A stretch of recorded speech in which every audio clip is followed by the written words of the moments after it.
Julien, 22 ans, fait 1 million de dollars par seconde depuis qu'il s'est lancé sur le dropshipping ou qu'il vend ses formations en ligne. Comment a-t-il fait? Fruit du hasard ou réel talent? Nous allons le découvrir. Et moi, je me sens comme une merde. Je suis là, je regarde ça, je fais, mais moi, j'ai raté ma vie. Mais moi, je travaille vraiment, ouais. Lui, ça a l'air facile. Ah ouais. Il est jeune, il a des cheveux, il a des sous. Merde. L'argent, le business, c'est important. On va pas jouer les hypocrites. Mais je veux pas que mes enfants me reprochent d'avoir été absent. Ben, c'est ça, moi, j'ai entendu quelque part. La seule personne dans 20 ans qui va savoir que tu as fait des heures sup et que tu as travaillé comme un dingue, c'est tes enfants. Le bonheur, c'est l'absence de la poursuite du bonheur. Tu peux pas poursuivre le bonheur. Et je pense aussi que le bonheur, c'est pas la destination, c'est vraiment le voyage. C'est clair que ces gens-là, je peux pas me mettre à leur place, je peux même pas imaginer. Ces gens-là, c'est des héros du quotidien.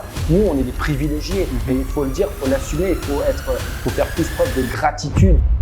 Je suis Eugénie Delay. Et moi, c'est Max Pezzetta. On est les cofondateurs de l'agence web My Little Big Web. On est situé à Montréal et spécialisé dans tout ce qui est marketing web et conception de sites web. Avec Secret d'entrepreneur, nous mettons en avant des entrepreneurs qui nous partagent leurs succès et leurs défis sans langue de bois. Si vous découvrez notre contenu pour la première fois, n'hésitez pas à vous abonner. Ça nous envoie de la force et surtout, ça vous permet de ne rien manquer de nos prochaines publications. Vous pouvez nous suivre sur votre plateforme préférée, soit en vidéo sur YouTube ou bien en audio exclusivement sur Spotify ou Google Podcast. Allez, c'est parti. Aujourd'hui, je reçois Alexandre Turcotte. En gros, c'est un gars qui fait du TikTok, il en a fait son métier, il accompagne les entreprises dans leur communication sur TikTok. Donc forcément, on va avoir pas mal de débats puisque j'ai un avis sur TikTok. D'ailleurs, il y a aussi le gouvernement canadien qui a un avis sur TikTok. Donc moi, je veux savoir c'est quoi finalement de prendre le pari de monter son business uniquement axé sur TikTok avec ce qui se passe en ce moment. Je veux aussi savoir c'est quoi sa typologie de clients, comment on fait pour bien performer sur TikTok et je vais vraiment le faire sortir des sentiers battus pour lui poser toutes les questions. Donc restez bien jusqu'à la fin parce qu'il y a des situations où je le malmène un petit peu. Mais en tout cas, il s'en est super bien sorti. On n'hésite pas à s'abonner, activer la cloche de notification et à commenter si jamais ce type de vidéo vous plaît puisque là, c'est le 3e épisode de Secret d'entrepreneur. Donc j'espère que ça va vous plaire. Donc déjà, merci. Merci beaucoup Alexandre de venir sur ce podcast. La raison pour laquelle je voulais qu'on se parle, c'est parce que j'ai vu que tu étais spécialiste TikTok. Yes, absolument. Et je me suis lancé sur TikTok pour My Little Big Web, je sais plus, je crois que c'était il y a 1 an. Okay. Et personnellement, je voyais TikTok un petit peu de loin en me disant bon, ok, pourquoi pas. Mon équipe m'a demandé de faire du TikTok en m'expliquant les formats courts, les formats longs, les sous-titres, les musiques, les trucs, les machins. Donc je suis rentré là-dedans, mais j'avais pas TikTok à la base. Okay. Je me suis mis ma toute première expérience de TikTok, donc on me pose 3-4 questions, je scrolle. Et je trouve ça mais complètement con. Ah, c'est clair. J'étais là mais c'est débile en fait et je comprends pas le principe, tu vois. Ouais. Et je me sens très vieux dans ma tête parce que tout de suite j'ai le réflexe de me dire mais comment c'est possible que ça fonctionne. Mais évidemment le but c'est de creuser puisque c'est mon métier et j'ai commencé ensuite à l'utiliser de plus en plus puis à produire du contenu. Donc forcément moi, ma stratégie, c'est je m'entoure et je rencontre les gens qui sont bons dans ce domaine. Ça me fait gagner beaucoup de temps et ça me permet de trier. Une très bonne tactique. Ouais. Toi, j'ai vu que t'étais récent en fait. T'avais une job jusqu'en 2022, je crois. Ouais, exact. Et tu l'as quitté récemment. Il y a pas si longtemps. Cette semaine, ça va faire 1 an que je me suis pas fait renvoyer.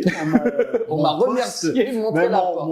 J'avais un contrat d'1 an puis il a juste pas été renouvelé. Ok. Voilà. Ouais. Mais tu l'as senti venir ou pas du tout parce que mon supérieur immédiat, il était convaincu que ça allait être renouvelé, tout ça, puis que ça allait. Puis en fait en général ça allait très très bien, puis tout. Et non, coupure budgétaire, tout ça. Je travaillais à la ville de Longueuil, faut le dire. Ok. Donc peut-être des questions administratives dans tout ça. Bref, orientation, tout ça. Bref, mon poste a été pas été renouvelé en fait. Donc, tu faisais quoi là-bas? Donc j'avais été engagé pour m'occuper du site web. Pour le mettre à jour, tout ça. J'étais quoi, mon poste? C'était spécialiste aux communications numériques. Yes. Un truc un peu général comme ça. Mais c'était vraiment le fun. Bon, parce que d'un, j'aime le web, évidemment. J'aime la communication numérique.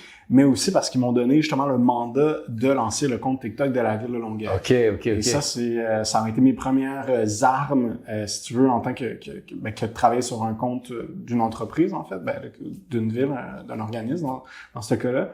Fait que, ouais, ça a été une très, très belle expérience. Mais comment on s'y prend parce que Personnellement, moi j'habite à Montréal, Longueuil c'est à un jet de pierre.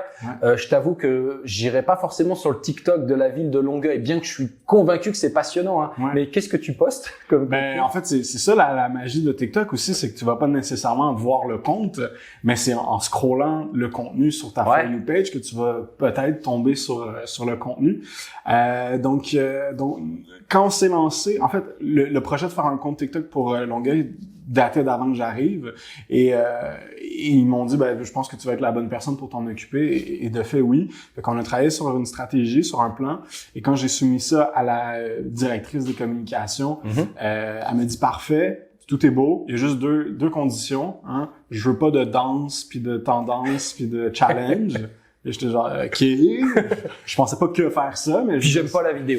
Ouais, non, au moins, elle aimait la vidéo. Et le deuxième, c'était, elle ne voulait pas voir l'équipe des communications de l'avant.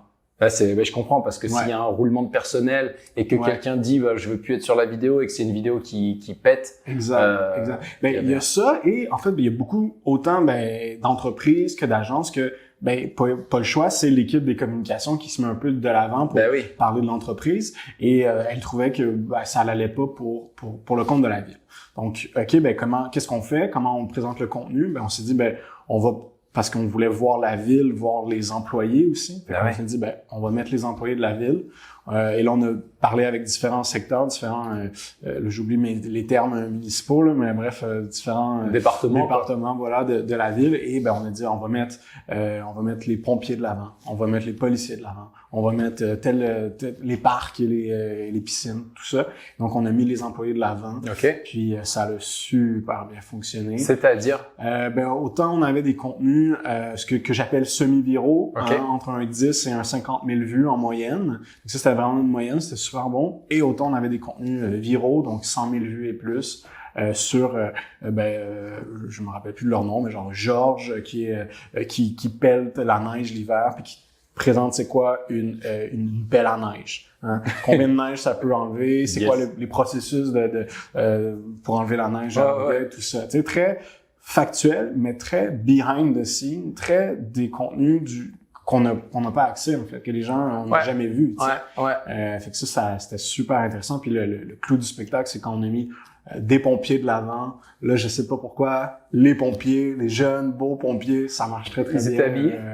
Ils étaient habillés, et on aurait pu encore plus avoir de vues si je changeais tout ça dans ce blague. Encore une fois, moi, je vais te poser des questions basées sur à la fois mon ressenti, mais basées aussi sur ce que je peux entendre, ce que je peux constater. C'est vraiment pour ça que je fais venir mes invités, c'est pour dire, OK, moi, je me demande si, je me demande ça. Une des choses, par exemple, que je constate, c'est que j'ai l'impression que sur TikTok, mais pas que, les indicateurs de performance, je trouve que souvent ce ne sont pas les bons. Par exemple, moi quand je fais une vidéo YouTube ou une campagne Google, les clics, je m'en fiche un peu. Moi, ce qui m'intéresse, c'est pas les vues, c'est même pas le trafic vers My Little Big Web, c'est les leads. C'est la seule chose qui m'intéresse. Et les leads qualifiés, parce que encore une fois, je peux avoir des leads aussi qui sont pas du tout qualifiés.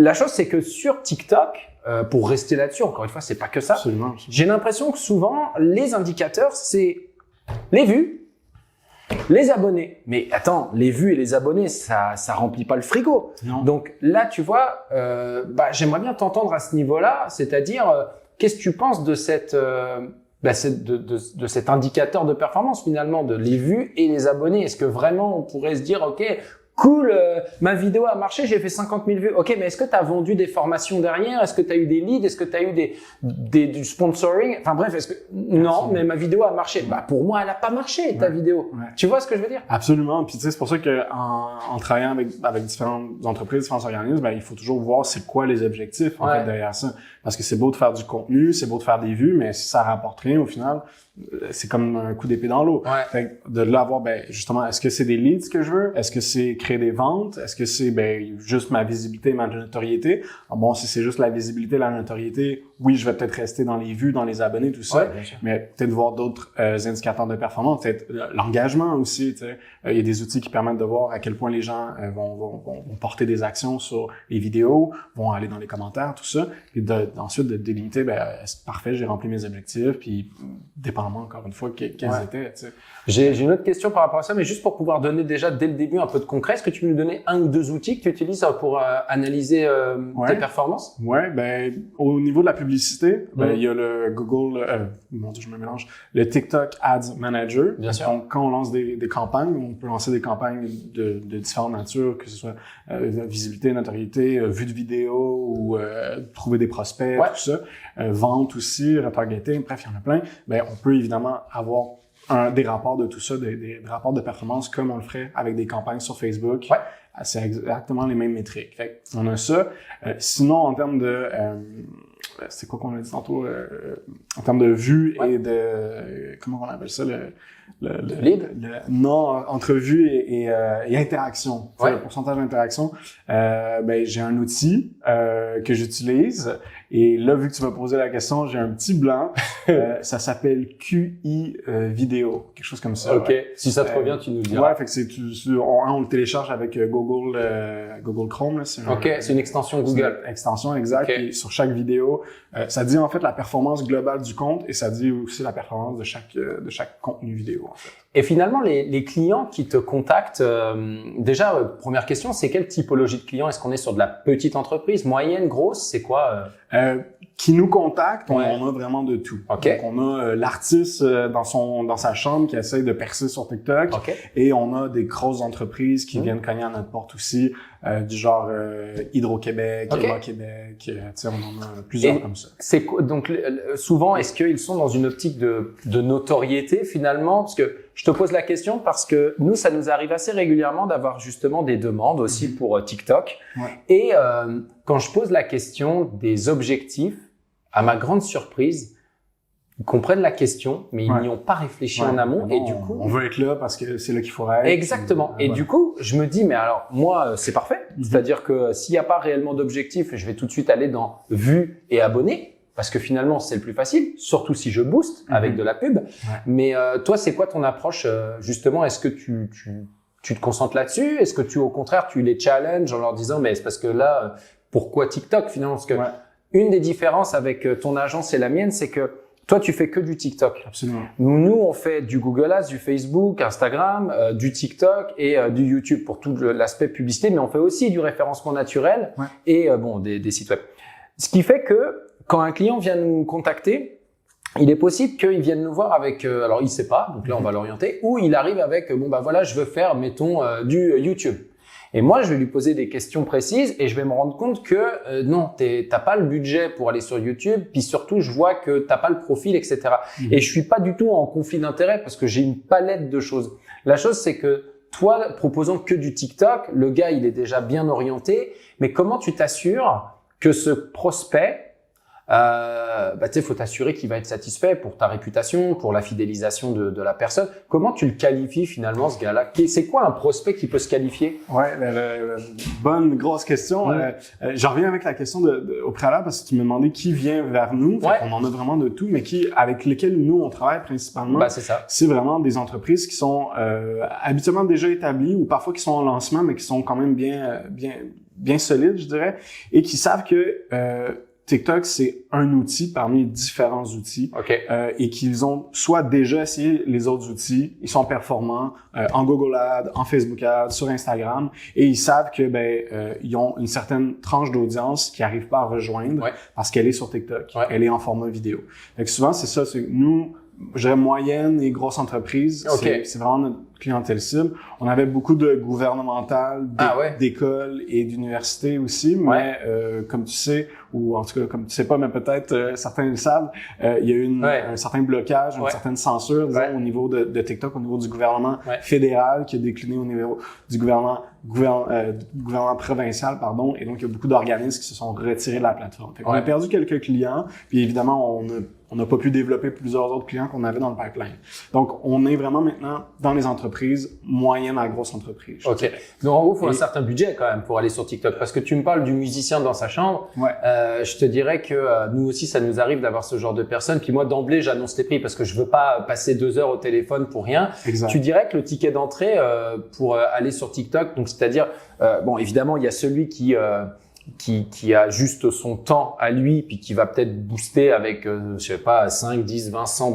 Donc finalement, la grosse partie du budget, c'est son temps. Ouais. Mais il veut se payer les services d'un expert, d'une agence. Donc il faut compter, s'il y a du sponsoring et tant d'agences, tu dirais que le ticket d'entrée au minimum, c'est de combien à peu près? En termes de prise? Ouais. Ouais, ben, c'est une bonne question, je vais y répondre, mais je peux dire, en fait, nous, ce qu'on offre comme type de service, parce qu'on offre, justement, vu qu'il y a différents besoins, différentes capabilités, si on veut, aussi dans les entreprises, mais on offre différents trucs. Fait qu'autant, on fait ce qu'on appelle de l'accompagnement puis du coaching. OK. C'est-à-dire qu'on va leur donner, toutes les ressources, tous les outils pour qu'ils soient à même, eux, les entreprises, ou même, justement, des entrepreneurs qui soient capables de naviguer sur TikTok, de créer leur contenu eux-mêmes. Fait que nous, on n'est pas en production, puis ben parfois oui, on peut soutenir au niveau publicitaire, mais c'est vraiment de les propulser pour qu'ils soient autonomes eux-mêmes. Ça dure combien de temps un coaching comme ça? On a différents formats, mais je dirais que le plus populaire ou celui qui marche le plus, c'est un 12 sessions d'environ 3-4 mois. Fait qu'à toutes les 2 semaines et demie à peu près en moyenne. Et ça dure combien de temps une session? Ben c'est une rencontre de Okay. entre 1 heure et 2 heures. OK, d'accord. Parfait. Donc c'est assez modulable selon les horaires, selon les besoins, tout ça. Fait que tu vois ça, habituellement, c'est 3006. 3600 $ Ouais. pour ces 12 sessions. Exact. Tu leur donnes des devoirs à faire. Comment ça se Exactement. passe? Parce qu'on sait que les gens sont pas toujours des Ouais, bons élèves. absolument. On leur donne des devoirs, on les coach, on leur dit comment optimiser leur contenu. Puis il y a différents ateliers, encore une fois, selon les profils, autant dans la création de contenu, dans la scénarisation des contenus, autant dans le montage, autant dans... on donne toujours des petites formations sur comment fonctionne TikTok en gros. Mais souvent, c'est des gens qui ont déjà essayé, Ouais. puis qui ont pas beaucoup de vues, qui ont de la misère, ou tu sais, qui leur demandent un petit boost, puis ben justement, c'est un genre de coaching, fait qu'on les fout pas dans le dos, là, mais tu comprends la formule. Puis on leur donne des devoirs sur essayer des formats, puis tu sais, ils peuvent se casser la gueule, mais on est là justement pour les orienter, puis pour leur dire, ben voici qu'est-ce qui a pas marché, voici qu'est-ce qui pourrait marcher. C'est quoi les erreurs les plus communes que tu vois quand les gens se lancent sur TikTok? En fait, de pas savoir à qui s'adresser ou comment s'adresser. Ah, OK. Fait que tu sais, souvent, on est en entreprise, mais évidemment, je veux parler de mon produit, tu sais. Bah oui. Mais souvent, les gens, ils se foutent de ton produit, tu Ouais, sais. ouais. En fait, tu sais, puis je me rappelle plus qui m'a toujours dit ça, puis ça m'a marqué, le What's in it for me, tu sais. Quand on regarde du contenu sur TikTok, on veut pas se faire vendre des produits, tu sais. On veut peut-être se faire dire à quel point le produit peut nous aider dans notre vie, tu sais. Puis c'est ça, souvent, la croche que les gens oublient de faire, tu sais. Fait qu'on reste dans le publicitaire. Bon, en même temps, là, on vend des services, on vend des produits, on vend, tu sais, plein de choses sur TikTok. Fait qu'il y a différentes approches, mais je te dirais que la première grosse erreur, c'est souvent ça. Et pour revenir sur les services, donc il y a le coaching, accompagnement, Exact. mais est-ce qu'il y a, je suppose qu'il y a des annonceurs qui se disent non mais moi je veux que vous le fassiez à ma place. Absolument, absolument. Et donc là le ticket d'entrée il est de combien? C'est des forfaits mensuels? Ouais, exactement. Ouais. Encore une fois, selon des banques d'heures par mois, selon encore une fois l'implication du client, à quel point il veut s'impliquer ou pas. Fait que, bon, on en a plusieurs, mais nous ce qu'on s'occupe c'est justement de la création de contenu, créer des scénarios, puis de faire le tournage, le montage, la production, puis la publication de contenu. Je pose les questions en fait relatives au prix parce que comme tu le sais, dans le but de ce podcast, c'est pas de bullshit puis on se dit les vraies affaires. C'est-à-dire que moi, il y a une partie de mon attention qui est avec toi et il y a une partie qui est mentalement derrière un ordinateur ou derrière un téléphone à attendre les questions que moi-même je vais poser. J'essaye de poser les questions que les gens pourraient se poser et souvent, oui là je rentre tout de suite dans le vif du sujet en parlant prix, etc. parce qu'on le sait tous les deux, on reçoit des appels, des formulaires, des leads quoi et bien sûr ils veulent en savoir plus sur nos services mais le truc qu'ils veulent savoir c'est combien ça coûte et de toute façon on a tout intérêt à le placer le plus vite possible pour éviter de perdre notre temps. Donc je parle tout de suite de prix parce que je sais qu'il y a des gens qui nous écoutent et qui veulent se lancer sur TikTok et on va évidemment parler beaucoup de best practices, etc. Mais aussi, voilà, pour éviter de perdre notre temps ou de te faire perdre le tien, c'est pour ça que je dis, mais voilà, c'est quoi le ticket d'entrée? Par exemple, nous, chez My Little Big Web, tu vas faire du référencement naturel, on prend rien en dessous de 1 500 $ par mois.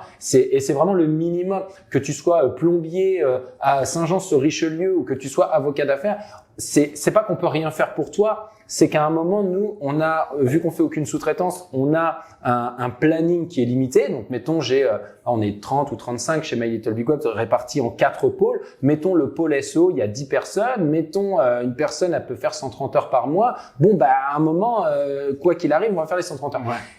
Et bah, est-ce que je préfère faire les 130 heures avec 5-6 clients ou avec 20 clients? Bah, c'est évident qu'avec 5-6 clients, j'ai plus d'heures, j'ai plus de temps. Et donc, c'est la raison pour laquelle on prend rien en dessous de 1500 $ par mois et ça nous fait un filtre. C'est que nous, c'est notre modèle d'affaires.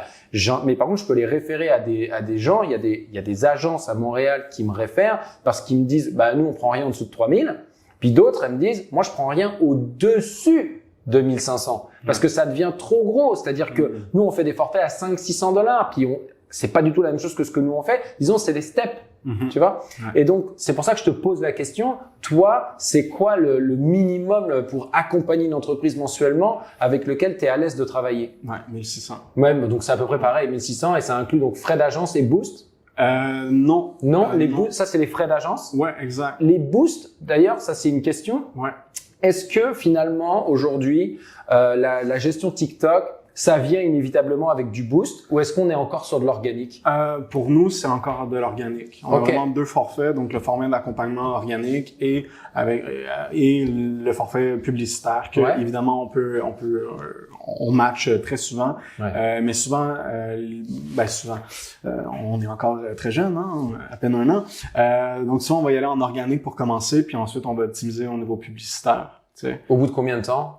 Ça peut être habituellement, quand on va en organique puis ensuite en publicitaire, c'est après 3 semaines. Après 3 mois. Ok, d'accord, parfait. Pour voir à quel point, justement, on peut aller loin avec l'organique puis ensuite booster. Puis pour voir la diff, en fait. Parce que si tu fais tout de suite du boost, tu sais pas trop l'organique versus le boost. Exact. Alors qu'on a certains clients, on commence direct avec les deux, tu sais. Ah ouais. Fait qu'on y va parce qu'on a des objectifs, justement, qui sont différents, qui sont très clairs, puis c'est la vente, hein. On veut actuellement vendre. Et si on veut très bien vendre sur TikTok, on est obligé quasiment d'aller en publicité. Parce que ça va beaucoup plus fonctionner. Parce que TikTok est particulier en ce sens que si on veut mettre des liens sur les vidéos, là, on n'a pas le choix d'aller en payer. En gros, tu payes pour faire sortir les gens de la plateforme. Exactement. Pour les évader, quoi. Voilà. Et en général, tu dirais qu'un budget publicitaire cohérent pour une entreprise, on parle de combien par mois?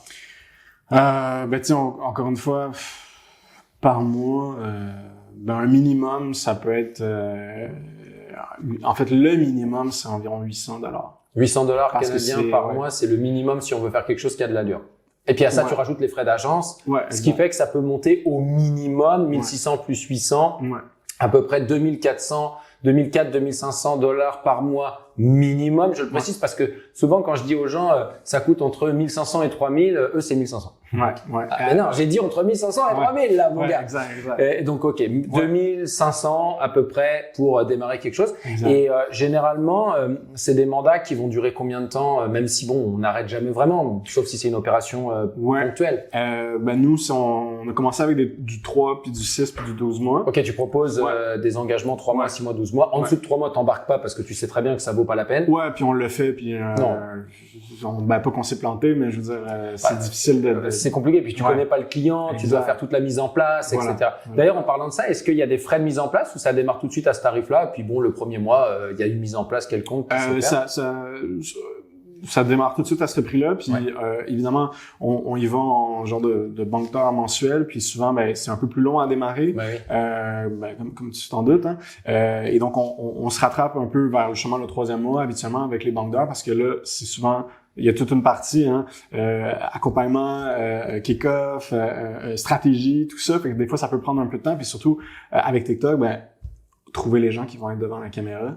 C'est souvent c'était une de mes questions. Le gros enjeu. C'est clair. Et donc souvent c'est un peu là que ça prend du temps dans les premiers et deuxième mois. Et 3e mois, là c'est sûr qu'on est comme, en fait c'est souvent au 2e, on est en pleine production, en tournage, puis ensuite ça roule. Fait que c'est là qu'on va dépenser la majeure partie du temps. Donc là tu te déplaces chez les clients pour faire des shoots de vidéos, pour avoir peut-être ton contenu sur les 2-3 prochains mois. Tu fais un calendrier éditorial. Exactement. Encore une fois, ça va dépendre de l'accompagnement. Habituellement c'est ça. On a une petite équipe, puis on a des clients un peu partout au Québec et on a un client à Val-d'Or et on n'a pas encore eu l'occasion d'aller tourner avec eux et donc eux on les dirige, hein, on leur dit quoi filmer, disons, et ils nous envoient le contenu et à ce moment-là on fait le montage puis on fait la publication. Au niveau de TikTok, on voit que il y a du contenu qui est plus ou moins artisanal, donc salut les loulous, ici c'est Kimberly, donc comme vous voyez je suis à Miami, et fait 2 millions de vues et nous on est là, mais c'est parce que c'est nul ce qu'il y raconte.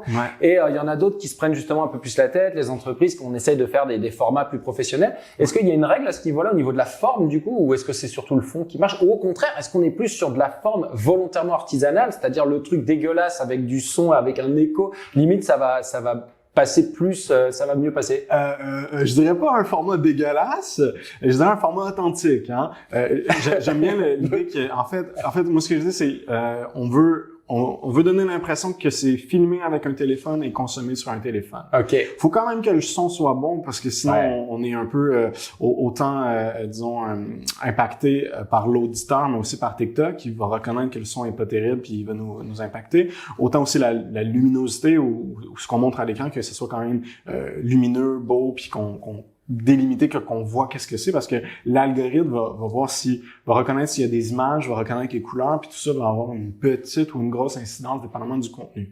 Et donc faut quand même qu'il y ait un petit côté pro mais qui peut avoir un petit côté amateur. OK. Ouais. Et sous-titres ou pas sous-titres?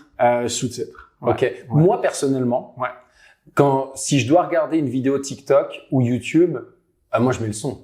Ouais. C'est clair, enfin pour moi c'est après puis pareil, moi j'écoute des podcasts sur YouTube, fait que c'est même pas Spotify ou quoi. Okay. Et c'est vrai qu'il y a des sous-titres sur toutes nos vidéos, mais quand il y a les sous-titres français, la vidéo est en français, les sous-titres en français, j'entends le son, je lis les sous-titres quand même. Oui, absolument. Mais du coup, je passe des fois à côté des animations, des petites mimiques ou quoi. Et c'est vrai que personnellement, moi personnellement, les sous-titres me gênent, mais je comprends parfaitement. Mais tu aurais la donnée, c'est-à-dire sur 100 utilisateurs qui utilisent les sous-titres vraiment, qui les lisent pas. J'avais même fait une vidéo sur ça. J'avais demandé à ma communauté est-ce que je dois mettre ou pas les sous-titres. Ils m'ont tous dit oui, mais les sous-titres et tout. OK, bon, je mets les sous-titres. Bonne question. Non, je n'ai pas de data sur le truc. Il faudrait. Mais c'est sûr que en fait, ce que ça fait, puis tu l'as dit toi-même, ça aide à la rétention de l'attention. En fait. Fait que oui, on va écouter la vidéo, mais il faut la regarder. Et si les yeux sont portés sur la vidéo avec les mots qui vont changer, ben on est plus capté par la vidéo, puis c'est ça l'objectif en fait. Mais justement, d'ailleurs, pour revenir sur donc TikTok, bon, les gens viennent, voilà, je voudrais être présent sur TikTok, mais pourquoi pas sur Facebook, Instagram, LinkedIn, YouTube, et il y en a d'autres. Absolument. Finalement, pourquoi aller sur TikTok aujourd'hui par rapport aux autres plateformes en fait qu'on connaît déjà? Comme je disais un peu plus tôt, je pense que d'avoir plusieurs outils, encore une fois, dépendamment à qui on veut s'adresser, je pense que c'est primordial ou en tout cas pour certaines entreprises, c'est nécessaire. Oui, TikTok, c'est une plateforme à part. Ça reste un format vidéo. Fait que ça, c'est une chose. Ce que je dis souvent, c'est la plateforme par excellence pour créer le contenu vidéo vertical qu'on peut ensuite décliner sur les autres plateformes. C'est sûr qu'il y a certaines règles, certaines délimitations en termes de temps, en termes d'audience puis de consommation sur chacune des plateformes. Mais en règle générale, TikTok est une des meilleures. Et c'est que en ce moment, en 2023, et ça peut changer du jour au lendemain, l'attention, elle est sur TikTok. Les gens passent beaucoup de temps en moyenne sur TikTok et donc je pense que c'est définitivement un très bon créneau, surtout, puis je veux pas rentrer dans les clichés, mais surtout pour les jeunes aussi, qui sont rarement ou moins, disons, sur les autres plateformes. Donc tu aurais tendance à dire justement, oui, effectivement, TikTok, c'est la plateforme à privilégier si vous ciblez les jeunes. C'est quoi jeune? C'est une très bonne question. Je dirais que c'est entre 16 et 35 ans. OK, j'ai 36 ans vendredi. Ouais. Voilà, vendredi. C'est large, hein. Donc, je ne serai plus sur TikTok. Non, mais en fait, c'est ça qui est drôle aussi, c'est que le bassin, le plus récent bassin, en fait, les nouveaux utilisateurs de TikTok, c'est les 35 ans et plus. Donc, c'est eux qui rejoignent la plateforme en ce moment, en masse. Alors que, justement, c'est un peu saturé, disons, au niveau des jeunes. C'est-à-dire que les jeunes sont déjà là. Puis, c'est pas là qu'on fait des nouveaux abonnés. Est-ce que, justement, ça va pas faire un peu comme Facebook? C'est-à-dire qu'au début, les jeunes étaient sur Facebook. Les plus vieux sont arrivés sur Facebook. Les jeunes ont déserté Facebook à partir du moment où mamie est arrivée sur Facebook. Est-ce que finalement, on va pas se retrouver un peu parce que les jeunes veulent pas être justement avec des personnes plus âgées et on va avoir une espèce de... C'est dur à dire parce que les plateformes sont définitivement différentes. C'est-à-dire que, tu sais, sur Facebook, on a notre cercle d'amis, on rejoint nos familles, nos amis, alors que sur TikTok, c'est un peu, on peut rejoindre tout le monde, en fait. Donc, l'algorithme est tout à fait différent, la plateforme est différente, donc à voir. Mais c'est sûr que l'attention change. les plateformes évoluent, puis de dire dans 5 ans où est-ce qu'on va être, c'est très difficile. Ben, surtout que là, TikTok, c'est pas non plus la plateforme qui est dans les bonnes grâces du gouvernement canadien et américain. Ouais, c'est ça. Fait que toi, quand tu vois arriver ça, tu te dis est-ce que je bifurque un petit peu, je pivote, ou est-ce que j'attends de voir, je suis un peu en mode réactivité? Comment dire? Je suis toujours à l'affût, hein, toujours à l'affût. Je regarde qu'est-ce qui se passe sur toutes les plateformes, définitivement plus sur TikTok. Ce que je dis surtout, c'est que ça reste une plateforme de vidéo. Puis le format vidéo, TikTok est la meilleure école, mais ce format-là peut être, encore une fois, sur les autres plateformes. Puis on en a eu des clients qui ont dit légalement, à cause du gouvernement, je ne peux plus travailler sur TikTok. Voilà. Qu'est-ce qu'on peut faire? On peut justement voir comment ce format-là vidéo peut être sur les autres plateformes. Donc tu fais aussi du YouTube, par exemple? J'en vends pas, on n'en parle pas, mais je veux dire, pour ces clients-là où on a dû se tourner à 180 degrés, ça a été une solution. Et ouais, on regarde justement qu'est-ce qui se passe aux États-Unis, on regarde qu'est-ce qui se passe au Canada. Jamais on aurait pu penser que le gouvernement du Canada et du Québec aurait banni TikTok des usagers. C'est incroyable tout ce qu'on peut voir. Enfin là, je pense tout de suite à TikTok évidemment, mais je fais tout de suite le parallèle avec en ce moment l'autre cheval de bataille, c'est la crypto. Je pense à dire les influenceurs en France. Parlons des influenceurs à Dubaï et tout ça. Évidemment, il y a aussi ça. Mais j'ai vraiment l'impression en fait que puis il y a l'IA aussi évidemment. Là, c'est limite c'est flippant en fait. Absolument. Je sais que nous on est de plus en plus présent. Enfin, on utilise de plus en plus l'intelligence artificielle. On est en train de créer un comité chez My Little Big Web qui va travailler justement sur les différentes intelligences artificielles qui peuvent être intégrées dans l'entreprise. Pas plus tard que tout à l'heure, j'ai validé un des programmeurs qui nous a demandé une licence pour un logiciel qui lui permet de gagner en productivité. Je pense qu'on parle de gains approximatifs de une vingtaine d'heures par mois, par développeur. Quand même, wow. Coût par mois pour utiliser ce logiciel par utilisateur, $10. Quand même. Donc, $10. Ouais. Et le gars, il économise 20 heures de taf par mois. Même chose pour tout ce qui est montage. Exactement. Tout ce qui est édition de contenu, édition vidéo. Exactement. Fait que c'est quand même assez dingue. Ouais. Mais bon, après, pour revenir sur l'histoire des gouvernements, c'est vrai que j'ai l'impression qu'il y a plein de choses qui sont en train de se passer. Ça va très vite. Les gouvernements sont dépassés totalement. Il y a aussi des petits conflits, on va dire, entre la Chine et l'Amérique. En fait, c'est surtout ça, tu sais, c'est pas tant un conflit technologique qu'un conflit sociopolitique avec la Chine. Oui, puisque Microsoft s'était potentiellement proposé pour racheter TikTok, donc c'est clairement pas TikTok le problème, c'est plutôt et puis on parlera pas de Huawei évidemment, on veut pas se faire ban, mais j'ai l'impression qu'on est un peu dans une espèce de protectionnisme là où finalement les Facebook, les Instagram et compagnie, ça c'est OK. C'est ça. Et niveau, toi t'es en plein là-dedans concerné par ça et finalement tu vas être un petit peu en mode réactivité. Absolument, pas le choix. La façon qu'on se positionne depuis le jour 1, c'est que, tu sais, TikTok, comme Facebook, comme les autres plateformes, a des failles et des bonnes choses, tu sais. Et en fait, nous, ce qu'on dit souvent, c'est, il faut, réglementer TikTok, mais réglementer aussi les autres plateformes qui ont autant accès à nos données. Facebook qui les a vendus en Russie, je sais pas depuis quand, mais qui ont perdu leur procès pour ça. Je veux dire, ça fait partie des problématiques. Puis là, en fait, on a déplacé le problème que c'est une plateforme chinoise, les Chinois c'est le mal, c'est pas nos amis. Fait que tu sais ça joue à des niveaux plus que moi je fais des vidéos sur mon téléphone. Ouais, c'est ça. On est rendu ailleurs. Mais il y a quand même une petite propagande axée sur la peur. Enfin, je veux dire, on nous écoute, on nous espionne. Ouais. Alors moi je sais pas si c'est vrai ou si c'est faux parce que je détiens pas l'information et je connais personne qui la détient en réalité, mais c'est vrai que businessment parlant, c'est difficile de se positionner, tu vois. Après, tu vois, nous, par exemple, on est présent sur TikTok, mais j'ai souvent eu l'impression que le retour sur investissement, on va dire, pour faire des ventes ou quoi, n'était pas toujours là. Et je me dis, on n'a peut-être pas les bonnes méthodes.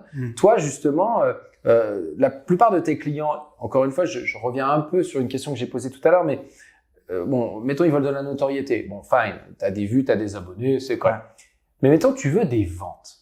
Est-ce que, alors on peut parler de la cible. Donc la cible, on va dire personne d'une trentaine d'années. Voilà. Bon. Et là, il y a deux choses. Il y a ceux qui vendent leurs services il y a ceux qui vendent des produits. Ouais.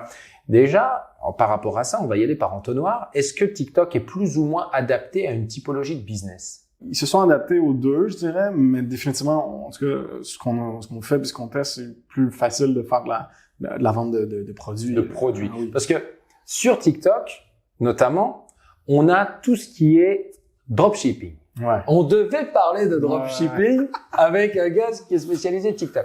Puisque bon, il y a certains influenceurs. Ouais, tu m'étonnes. Non, mais forcément, faut que je t'amène sur ce terrain.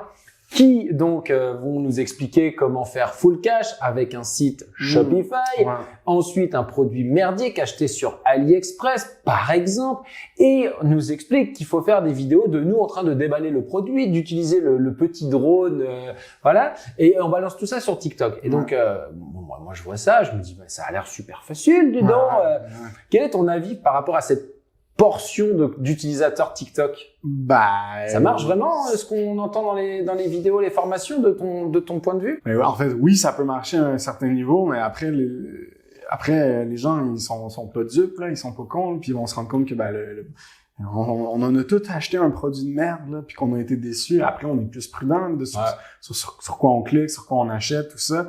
Des scams, il y en a partout. Il y en a encore sur Instagram, il y en a encore sur Facebook, puis évidemment, il y en a sur TikTok, là. Ouais, non, je comprends. Il faut être prudent avec tout ça. Mais c'est vrai que moi, la question que je me pose, c'est, par exemple, mettons, j'ai un client, je sais pas, moi, il est courtier immobilier. Ouais. Bon. Non, mais je dis ça au hasard. Il y en a beaucoup sur TikTok en ce moment, ouais. Bon. Les courtiers immobiliers, lui, son but dans la vie, c'est d'avoir des gens, dépendamment du marché, qui veulent vendre ou qui veulent acheter. C'est rare que le marché soit super bien équilibré. Et là, il va nous dire, voilà, je voudrais me faire connaître. Donc, on est 14 000 au Québec.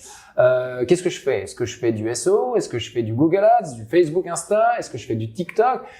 Écoute, ça dépend. Mon besoin, c'est celui-là. Et toi, il vient me voir. Il n'a pas vraiment fait attention que tu étais spécialisé TikTok. Est-ce que tu vas lui dire, je te conseille de commencer, par exemple, par Google Ads, Facebook ou quoi? Parce qu'en fait, TikTok, ça s'intègre dans une stratégie plus globale et quelque part, concernant le fait que t'es courtier, ça ne va pas s'autosuffire. C'est-à-dire que clairement, non, c'est pas ça qui va remplir ton carnet de commandes. Par contre, si tu fais effectivement du Google, du Facebook ou quoi, du SEO, t'as un site web, tu blogues, puis derrière tu veux faire du TikTok pour ton personal branding, là ok c'est bon. Ça c'est un scénario, c'est un exemple. Est-ce que c'est ça ou comment tu traites ce genre de demande? J'en ai jamais eu de ce genre de demande précise comme ça, mais j'en ai eu d'autres similaires. Puis définitivement, tu sais comme je l'ai dit, TikTok c'est un outil parmi tant d'autres, puis c'est pas une seule solution avec laquelle il faut aller. Puis je le tiens moi-même pour personnellement. Oui, je suis sur TikTok. Oui, je fais du contenu sur TikTok, mais je suis sur LinkedIn également. J'ai mon site web. J'ai fait du SEO, tu sais. Puis moi-même, j'ai ce background-là, tu sais. C'est-à-dire que j'ai été en agence, j'ai touché à toutes les autres plateformes avant, évidemment, d'arriver sur TikTok. Puis oui, TikTok a plein d'opportunités intéressantes, mais si on n'a pas le reste en arrière, tu sais, comment tu peux faire des leads si t'as pas un bon site web qui va justement préciser quelle est ton offre, préciser à qui tu t'adresses, puis qui va pouvoir récolter un contact, récolter des données, tu sais. Oui, TikTok peut le permettre, mais avoir les autres outils, ça va être définitivement plus gagnant quand on veut faire des actions sur le web puis en communication numérique. Et justement, si on parle, donc rien à voir, d'influenceurs. Ouais. Est-ce que ça t'arrive justement de contacter des influenceurs pour qu'ils poussent les marques de tes clients, ou quelle est ta vision vis-à-vis des influenceurs? C'est drôle, j'ai été moi-même influenceur, micro-influenceur. Qui as-tu influencé, Alexandre? Je sais pas, mes amis, ma famille. Yes. Disons que je le fais pas par moi-même. On a des clients qui veulent ça, évidemment. Puis nous, ce qu'on dit, c'est qu'il faut que ça s'inscrive dans une stratégie. Puis que oui, c'est beau créer des contacts, créer des liens avec des créateurs de contenu, mais si justement ta plateforme est pas déjà solide, c'est un peu encore une fois des coups d'épée dans l'eau. Déjà de se bâtir un brand qui est fort, de se bâtir une présence. Moi, c'est mon école. Il y en a d'autres qui ont d'autres idées, mais ça c'est la priorité. Puis ensuite, oui, tu développes des collaborations. Puis tu essaies de justement que les gens puissent parler de toi. Puis la beauté de TikTok, puis bon, Instagram aussi le fait, c'est que en collaborant avec des créateurs de contenu, ça te fait justement du contenu supplémentaire, puis ça peut t'aider à rejoindre des audiences différentes. Et avec TikTok, tu peux booster ces publications-là puis les utiliser pour toi, pour ton compte, en fait. Ouais, je comprends. Et une des choses que j'ai constaté, entre guillemets, mais c'est pas que mais c'est dangereux, hein, travailler avec des créateurs de contenu parce que pourquoi? Il y a toujours plein de scandales. Est-ce qu'on va faire confiance à lui? Finalement, lui, il y a eu tel problème après. C'est dangereux dans les deux sens. C'est-à-dire qu'il y a des, par exemple, il y a des acteurs qui ont poussé certaines cryptos, et même eux, tu sais, ils se retrouvent à se porter garant de produits qui finalement, après, vous pouvez pas retirer la vidéo là parce que c'est vrai qu'il y a un côté un peu dangereux. Finalement, juste pareil, un influenceur. Ouais. À partir de quand, combien d'abonnés ou je ne sais pas, on considère que c'est un influenceur? C'est seulement depuis quand même quelques années, j'essaie d'éviter le mot influenceur et je parle de créateur de contenu. Parce que pour moi, quelqu'un qui est sur les réseaux sociaux, c'est d'abord des créateurs de contenu. C'est-à-dire que dépendamment de l'audience que tu peux avoir puis du sujet sur lequel tu traites, tu peux avoir une très petite audience. Mettons, je parle de jeux vidéo, d'un jeu vidéo en particulier, juste de celui-là, je peux bâtir une énorme communauté extrêmement solide puis avoir une bonne influence sur eux, même si c'est petit, même si c'est sur un sujet. Alors que quand on parle d'influenceurs, beaucoup, ce que moi j'en dis, c'est que c'est des gens qui sont sortis des téléréalités, qui veulent un peu de tout, qui ont pas de branding personnel très très fort, puis qui vont accepter n'importe quelle collaboration pour avoir des deals, puis etc. Fait que moi, souvent seul danger en fait, c'est de faire affaire avec des gens qui sont un peu partout puis qui veulent faire de l'argent. Ouais, c'est des opportunistes, quoi. Voilà. Au niveau du contenu, justement, sur TikTok et même, encore une fois, même sur YouTube ou autre, moi, je sais que j'avais fait différentes vidéos, donc sur l'entrepreneuriat, le marketing web, parfois des sujets d'actualité. J'avais fait une vidéo à un moment sur Oussama Ammar qui proposait une formation ChatGPT et il y a un gars qui s'appelle Bastien, je crois, qui avait acheté une vidéo. C'est pas une vidéo, une webinaire, je crois. Je crois que ça avait coûté $50, un truc comme ça. Et en gros, il s'était fait défoncer sur les réseaux sociaux parce que les gens disaient « Ouais, mais t'es complètement débile d'avoir payé pour cette formation. » Et moi, en fait, je donnais mon point de vue en disant « Mais qu'est-ce que ça peut vous faire que ce gars-là, il est payé pour ça s'il est content en plus. » Tu vois, donc qu'est-ce que ça peut vous faire? Bref, la vidéo, elle a quand même pas mal, je sais plus, elle a fait peut-être 100, 120 000 vues. Et le truc, si tu veux, moi, ce qui m'intéressait, c'était pas ça. C'est que je regardais les commentaires. Alors, la plupart étaient en mode c'est bien, en gros, ce que je dis, parce qu'il y a beaucoup de gens qui ont peur aussi, de se mettre les gens à dos. Moi, je suis complètement arrivé dedans, genre, je vais me faire défoncer, tu vois. Et en fait, pas du tout. Je me suis pas fait défoncer. Mais mon point, en fait, c'est qu'il y en a à un moment, je cherchais les mauvais commentaires. Je me suis dit, il y en a bien, parce que moi, c'est ça que je cherche. Tant mieux, à quelque part. Donnez-moi du sang. C'est ça. Et il y en a un qui dit, en même temps, venant d'un gars qui vend aussi des formations, normal que tu le soutiennes. Alors, ce qui est drôle, c'est qu'à l'époque, je vendais pas encore de formation. Je n'avais pas de formation à vendre. Tu dis, je suis prêt à en vendre. Et je me suis dit, mais t'as raison. Je pourrais, et donc, en fait, mais mon point, c'est que j'ai l'impression, et donc un autre gars disait, de toute façon, c'est pas normal qu'on doive payer pour avoir du contenu, quoi. Et là, je me suis dit, mais attends, tous ces mecs là qui font, qui postent du contenu, qui mettent de l'énergie, de la créativité, etc., gratuitement. Et il y en a, franchement, c'est des pépites. On peut voir même des ostéopathes qui donnent des conseils, ou parfois peut-être même des juristes, peu importe, et gratuitement. Et donc, moi, je me dis, c'est bien. Mais par contre, à un moment, ce gars-là, à moins qu'on parle du gars qui fait ça par passion et que c'est son truc de passer son temps à donner du contenu gratuit, il y en a quand même qui veulent en vivre, si tu veux. Et j'ai l'impression que l'offre est tellement abondante d'un point de vue donc de la gratuité que dès que derrière tu essayes de ramener cette audience en leur disant, en passant, j'ai aussi du contenu exclusif, j'ai une infolette à $8 par mois, j'ai une formation LinkedIn, machin, bidule. Tout de suite, il y en a qui peuvent se sentir offusqués parce qu'ils sont sur TikTok pour consommer uniquement du contenu gratuit. Et je voulais avoir ton point de vue à ce niveau-là parce que c'est vrai que, encore une fois, à moins que les gens, la règle, c'est tu vas sur TikTok puis tu fais tout gratuitement et puis en gros, voilà, tu fais ça juste pour les vues, mais t'en retireras jamais rien à part de l'ego. Sinon, faut bien vendre sa poutine, quoi. Ouais. Toi, est-ce que t'as constaté justement cette espèce de réticence à l'idée de dès que t'as un peu de promotion, dès que t'as un peu de business derrière, tout de suite, c'est pas bien?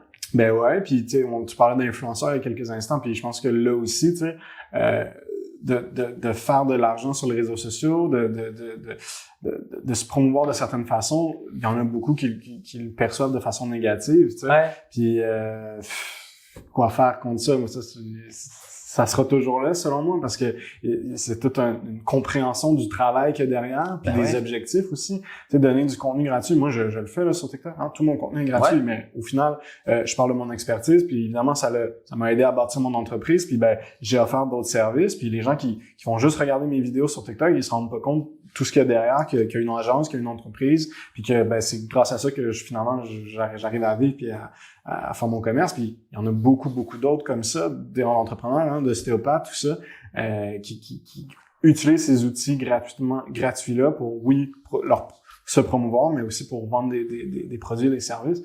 Je pense qu'il y aura toujours des gens comme ça, prêts à lancer la première pierre, puis de mauvaise foi aussi des fois, tu sais. Puis si on vient avec Oussama Ammar, je pense que en partant comme prémisse, c'est un peu négatif l'intérêt que je pense que les gens ont envers lui. Ouais. Je le connais pas autant que je pourrais le connaître si peut-être j'étais français, honnêtement. Mais tu sais, des fois, au Québec, disons, il y a Corey Albert aussi, tu connais? Non, je le connais pas, mais je peux l'inviter au podcast. Non, il vaut mieux pas? Si tu veux des vues, ne viens pas, Corey. Ne viens pas. Je vais te faire ce portrait, puis tu sais, tu comprendras qui est le personnage. C'est un jeune très intelligent, très allumé, qui achète des portes. Il achète des appartements. Exact, des immeubles, des appartements, puis il va t'expliquer comment il fait. Cool. Et au final, il va aussi te vendre une formation à 20 000 $ pour être aussi riche que lui. OK. Et donc, c'est là que des fois, ça peut devenir malhonnête ou dangereux, à quel point que... à quel point est-ce que c'est vraiment de la qualité ce qu'il peut te vendre ou c'est vraiment du rêve, tu sais. C'est ça le truc, c'est que tu vois, moi basé difficile avec le web. Clairement. Moi basé sur ce que tu viens de me dire là pour l'instant, je fais juste une pause. Ouais. Après je vais te laisser reprendre ça, mais ce mec là juste avec ce que tu me donnes comme information, je serais incapable de te dire si c'est bien, pas bien ou quoi. Parce que tu prends par exemple le Club des investisseurs immobiliers du Québec qui font des formations à 8 000 $, peut-être 10 000 $ pour aller ensuite dans un hôtel surclimatisé tous les samedis matins et laisser tes enfants à garder. Qui t'apprennent comment faire des flips, des trucs, des machins sur des trucs qui potentiellement sont obsolètes total en 2023. Tu prends, différents, la MREX aussi pour pas les nommer, qui pareil est une école d'ingénierie financière, machin bidule. Bon, eux ils sont beaucoup plus structurés. Mais est-ce que ces mecs-là sont plus legit que ce gars-là? Je connais pas ce gars-là. Et tu vois, c'est important que je le précise parce que est-ce que son 20 000 $, c'est cher ou pas? Je peux pas te dire parce que la connaissance, et ça, quand ça se partage, ça se monnaie. Quand tu vois, par exemple, un courtier immobilier, tu fais une transaction, donc on parle de porte. Admettons, tu achètes un sixplex à Montréal, on va dire dans le quartier Hochelaga Maisonneuve, là où on se trouve. Bon, tu vas te retrouver minimum à 1 million, 1 million 100. Minimum. Donc, le vendeur, par exemple, si on parle d'un vendeur, il va payer des frais de courtage. Donc, ils vont être à peu près de 4%. Donc, il va payer à peu près 40 000 $ de frais de courtage qu'il va diviser entre les deux courtiers. Bon, admettons, donc toi je connais un petit peu. Ouais, un petit peu. Là il se dit oh punaise. Quel sujet je me sens embarqué. Ouais, c'est ça. T'inquiète. Et admettons ce gars-là, il paye 20 000 $, ce créateur de contenu. Peut-être que ça peut lui permettre de se passer d'un courtier ou en fait j'en sais rien, mais c'est hyper intéressant ce que tu dis là parce que je pense que le fond du problème là, c'est peut-être l'approche de ce gars. C'est-à-dire il a peut-être la délicatesse d'un tractopelle pris dans la boue et du coup, les gens se disent "Wow, t'es un peu trop sûr de toi, t'es un peu trop bourrin comme on le dit, puis en plus t'es pas donné avec ton 20 000 $." S'il était à 5 000, s'il était à 3 000, est-ce que ça changerait quelque chose ou finalement non, c'est plus son approche qui va pas parce que tout de suite là, Je sais pas encore Non, une fois t'as qui est ce raison, mec, t'as mais raison, puis- est-ce que ce mec est un imposteur? Est-ce qu'il a des témoignages clients? Est-ce qu'il peut témoigner de sa réelle expertise? Ça, j'en sais rien, tu le Exact. connais mieux que moi. Exact. Mais en fait, c'est un peu ça que je voulais amener parce que j'y suis allé avec des préjugés, tu sais. On regarde ses vidéos, il est jeune, il vend du rêve, puis en fait, c'est de voir est-ce que je lui fais confiance? Est-ce que je peux justement acheter cette formation-là à 20 000 ou à 50 $? Tu sais, si je l'achète à 50 $, ben, si je suis déçu, je serai peut-être moins déçu que si je l'ai acheté à 20 000, tu sais. Donc là, tu paies pour voir finalement, sauf que c'est un ticket à 20 000 et c'est peut-être Voilà. ça le problème. Exactement. Okay. Et c'est un peu ce qu'on lui reproche finalement à lui? Absolument. Ok. Tu sais, ben, on lui reproche beaucoup de choses à lui. Ah, ok. Mais- Allons-y, faisons un podcast sur ce mec. Ben, écoute, je le connais pas tant que ça, je voulais pas aller Il va me trop contacter, mise en dans- demeure. Ben, j'ai rien dit. Je respecte ce qu'il fait comme contenu, parce qu'il fait quand même du contenu qui fonctionne, on va dire, en termes de viralité, mais ce qu'il y a derrière, On sait pas. on le sait pas. Ok, En fait, c'est c'est ça. ça surtout, tu sais. Ouais. C'est que tu peux, sur TikTok, ce qui arrive, c'est que tu vas voir une vidéo, puis tu peux juste juger là-dessus, tu sais. Ouais. Puis ensuite, ben, il faut quand même que tu réussisses à faire des recherches en arrière sur Ouais. est-ce que c'est vrai ce qu'il dit, est-ce que c'est solide, est-ce que je suis intéressé par ce qu'il dit, est-ce qu'il y a vraiment une expertise, est-ce que tout ça. Mais au c'est pire, là tu, que je vais faire tu mon le achat, contactes. tu sais. Non, mais au pire, parce que c'est Absolument. pas, bon, faites le virement ici, puis parlez à ce mec. En réalité, il reçoit des messages privés. Salut, j'aimerais me lancer en immobilier. Absolument, Et puis absolument. je pense qu'après ce gars-là, il déroule un peu son speech. Ça fait combien de temps qu'il est en activité? Depuis que TikTok existe, je Ah sais ouais, ok. Bah, donc il est quand même pas. 2019. Bah TikTok existe depuis. 2017. Ouais.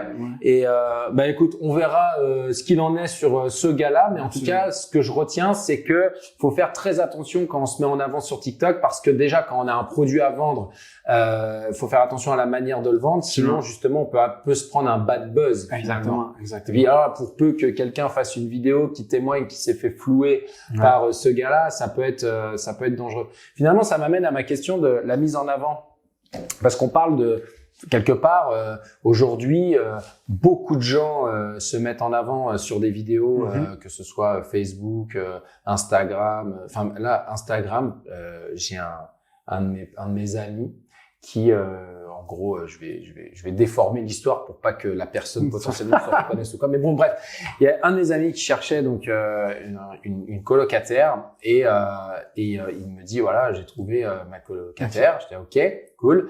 Et il me montre son Instagram. Ok. Il n'y a pas une seule photo où elle a un t-shirt Ok. ou un pantalon.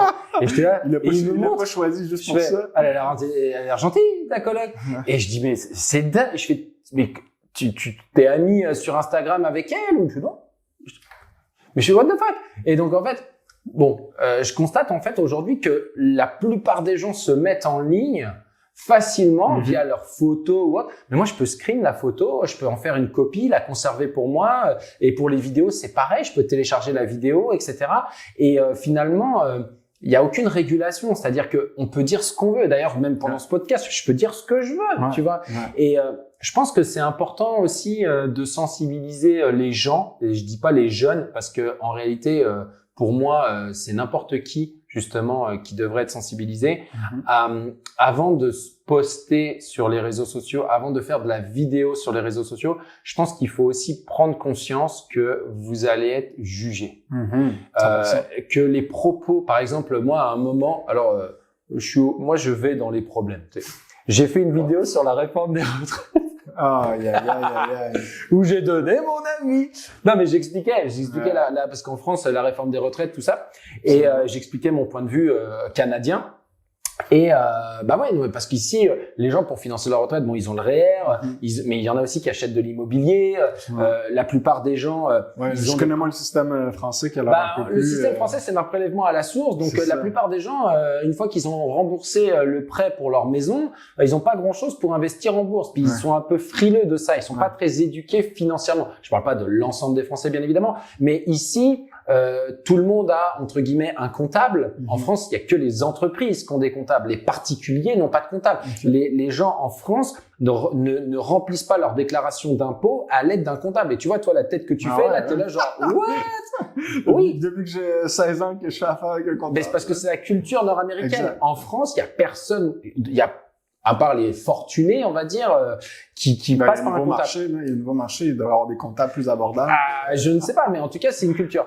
Même chose ici, quand on a tous, si tu veux, eu ou avons un conseiller financier qui nous parle de nos placements. C'est-à-dire qu'on a des comptes de placement comme le REER, comme le CELI, comme des comptes potentiellement non enregistrés.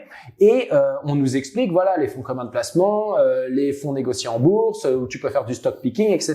Il y a, je dis pas que tous les Canadiens sont éduqués financièrement, mais il y a quand même ce truc-là. Je veux dire, on est tous, on a tous plus ou moins des actions dans le S&P 500 ou via un REER. Ou, ton REER, toi t'as un REER? Je pense que oui, nous peut-être en tant qu'entrepreneurs, qu'on est peut-être plus sensibilisés, mais je pense que comme les Canadiens sont les plus endettés là, tu sais. Mais c'est deux choses différentes. Oui, mais t'as raison. Attends, s'ils ont un REER. Bon, il y en a quand même beaucoup qui ont des REER. Ouais, définitivement. Bon, on s'entend. Bon, le REER, s'il n'est pas investi sur les marchés, il sert à rien. C'est juste un compte épargne qui ne suit même pas l'inflation. Donc, c'est juste que la majorité ne gèrent pas leurs placements eux-mêmes. Moi, par exemple, ça fait 2 ans que je gère mes placements et les placements de l'entreprise moi-même. Donc, j'ai pas de conseiller financier, j'ai de l'immobilier et des placements et je les gère moi-même parce que en regardant un petit peu ce qu'ils faisaient, en regardant les frais qu'ils prenaient, je dis ok, ça marche pas. Mais la majorité, ils ont un REER et ce REER est placé sur les marchés. Alors, ils savent pas dans quoi est investi leur argent. Ça, c'est une autre histoire. Mais ils ont un minimum d'éducation financière. En France, il n'y a pas justement ce côté-là, en fait. Et c'est pour ça que je mentionne ces choses-là. Et ça m'amène à pourquoi je suis parti dans cette direction. Parce que si tu me demandes comment je vais retomber sur mes pattes, sachant qu'on est filmé, j'en ai aucune idée. Je sais plus pourquoi je parlais de ça. Tu parlais de ton pote et des réseaux sociaux. Donc, je parlais du fait que les gens, en fait, effectivement, se mettent en avant sur les réseaux sociaux, qui vont se faire juger. Mais bref, en tout cas, je sais plus pourquoi je suis parti là-dedans. Je parlais de la réforme des retraites. C'est ça. Je parlais de la réforme des retraites. Waouh, je retombe sur mes pattes. Là-dessus. Je retombe sur mes pattes. Yes, on est. Et en gros, j'expliquais que faut accepter de se prendre la critique. C'est-à-dire que sur ma chaîne, je vais parler argent, marketing, entrepreneuriat et mon but dans la vie, en tout cas, un des objectifs que j'ai dans la vie, c'est de faire de l'argent. Et c'est pour ça que j'utilise les réseaux sociaux et le marketing web pour ça. Et je l'assume totalement. Et ce que je veux dire, c'est que les gens qui veulent se lancer sur les réseaux sociaux pour faire de l'argent, assumez-le, mais sachez que le prix à payer, c'est aussi de se faire critiquer, de se faire juger, que les gens finalement, il y a des gens des fois, c'est à se demander s'ils ont vu ma vidéo parce qu'ils me sortent un truc, je fais mais comment t'as pu interpréter ça? Les 3 premières secondes. C'est ça et je dis mais j'ai même pas dit ça. Et donc en gros, c'est ça que je voudrais expliquer, c'est que oui, tu veux la lumière sur toi comme n'importe qui aujourd'hui on peut tous devenir une célébrité. Alors plus ou moins longtemps. Fais une vidéo. Mais, exactement, je veux dire. Non, mais c'est sextape qu'on met ça. Après, je te laisse faire ce que tu veux de tes week-ends. Mais dans le fond, avant, c'était beaucoup plus fermé. Les médias, tu te fais inviter à TVA Nouvelles ou à Radio-Canada, machin, mais tu ne sais pas, ok, tu prends ton téléphone et puis tu deviens un média. Aujourd'hui, n'importe qui peut devenir un média. Ce qui fait que je pense qu'il y a des gens qui sont pas conscients de l'impact que ça peut avoir, qui deviennent entre guillemets connus, reconnus, critiqués, etc. Puis je pense que c'est important de le mentionner parce que effectivement, ça peut nuire. Nous à l'agence, on a de plus en plus de gens qui nous contactent et ils nous disent je tape mon nom sur Google. Et tu vois, tu connais la suite. Tu vois. Et il y a tel article qui sort, il y a tel truc qui sort. Avant, j'étais dans telle affaire, et aujourd'hui, je trouve plus de travail. Et aujourd'hui, il y a telle vidéo qui a été copiée, etc. Et je sais pas comment faire. Tu vois. La petite anecdote personnelle, personnelle et professionnelle. J'ai un ancien ami, une personne que je vois plus, qui à un moment a fait un live. Il a parlé de My Little Big Web. Puis en gros, il a dit My Little Big Web, je peux pas dire que c'est pas une bonne agence, mais je sentais que ça le faisait chier, tu vois. Mais bon, voilà, un truc comme ça. Pas de bol, il y a un mec, il a enregistré la séquence, il l'a posté sur YouTube et j'ai un des membres de mon équipe qui m'a envoyé ça en disant regarde. Il s'avère que le gars, on le connaît et Eugénie, mon associée, elle lui a envoyé un message en lui disant bonjour Thomas, pour pas te citer, voici ce que j'ai vu. Alors le gars il s'est senti hyper mal parce qu'en réalité déjà tu te fais prendre sur le fait. Ouais. En plus c'était dans un cadre privé et je crois qu'il a porté plainte. Enfin en plus c'est un gars si tu veux, je savais qu'en lui envoyant ça il allait prendre ça au sérieux. Ouais. Le gars s'est excusé, etc. Donc il y a pas de souci. Puis peut-être même que ça a permis aussi d'enterrer la hache de guerre, bien qu'il n'y avait pas eu de guerre, mais bon peu importe. Non mais tu sais. Et donc ça, c'est un bon exemple. Ouais. C'est un gars qui est dans les communications en plus, qui s'est clairement fait avoir, quoi. Ouais. Donc, mon message, en fait, c'est faites attention à ce que vous postez sur les réseaux sociaux parce que tout peut être copié et on peut s'en servir à votre insu. Absolument. J'ai également un de mes employés qui a une chaîne sur les cryptos, sur des jeux vidéo, etc. Et il a sa petite communauté et il y a un gars qui a réussi à trouver son adresse. Et il a appelé la police en disant que, en gros, il s'apprêtait à commettre un meurtre et tuer sa copine ou quoi que ce soit. Et la police a débarqué chez lui. Il a passé une mauvaise journée. C'est clair. Et c'est juste. Alors, ce gars-là, qu'on appellera Mathieu, il a réussi à retrouver le gars sur des forums, etc., et à faire en sorte que ce gars-là se fasse attraper. Mais bon, moi, j'aurais jamais été capable de faire ça. Non, mais c'est terrifiant.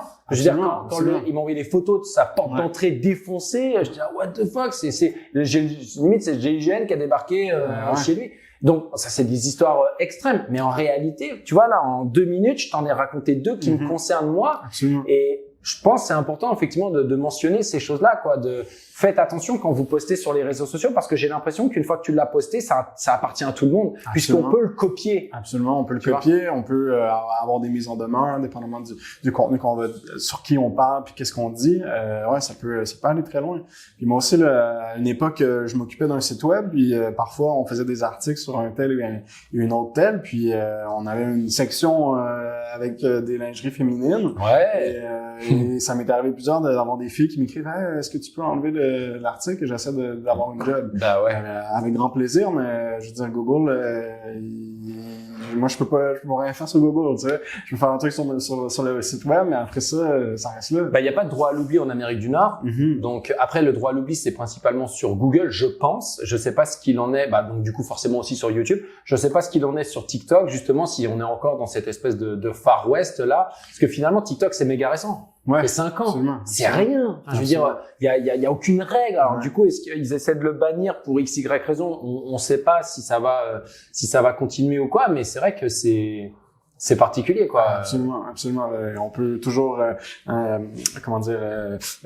reporter une publication, mais après. Une fois qu'elle est live, elle est live, quoi. Ah, c'est ça, tu sais. Ouais. Après, si TikTok veut pas l'enlever, c'est un peu plus difficile. Mais d'ailleurs, pareil, est-ce que juste pour parler un peu d'intelligence artificielle, est-ce que tu commences à avoir des tendances? Enfin, on avait vu justement des vidéos, des photos qui avaient été faites par intelligence artificielle du pape en doudoune, même Macron dans les manifs ou peu importe. On a même, Trudeau qui va à la pêche. Ouais, c'est ça. On peut même, là, je commençais à voir même des vidéos où on pouvait quasiment avoir une vidéo mettons, de Barack Obama qui est en train, je sais pas moi, de soutenir Donald Trump. Enfin, je dis n'importe quoi.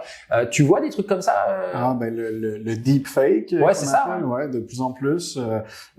C'est pas la norme, hein, c'est pas juste ça qu'on voit parce que ça demande quand même du travail puis de la malhonnêteté un peu à travailler là-dessus. Fait que il y en a pas beaucoup, mais ça s'en vient parce que les outils sont plus faciles avec lesquels travailler.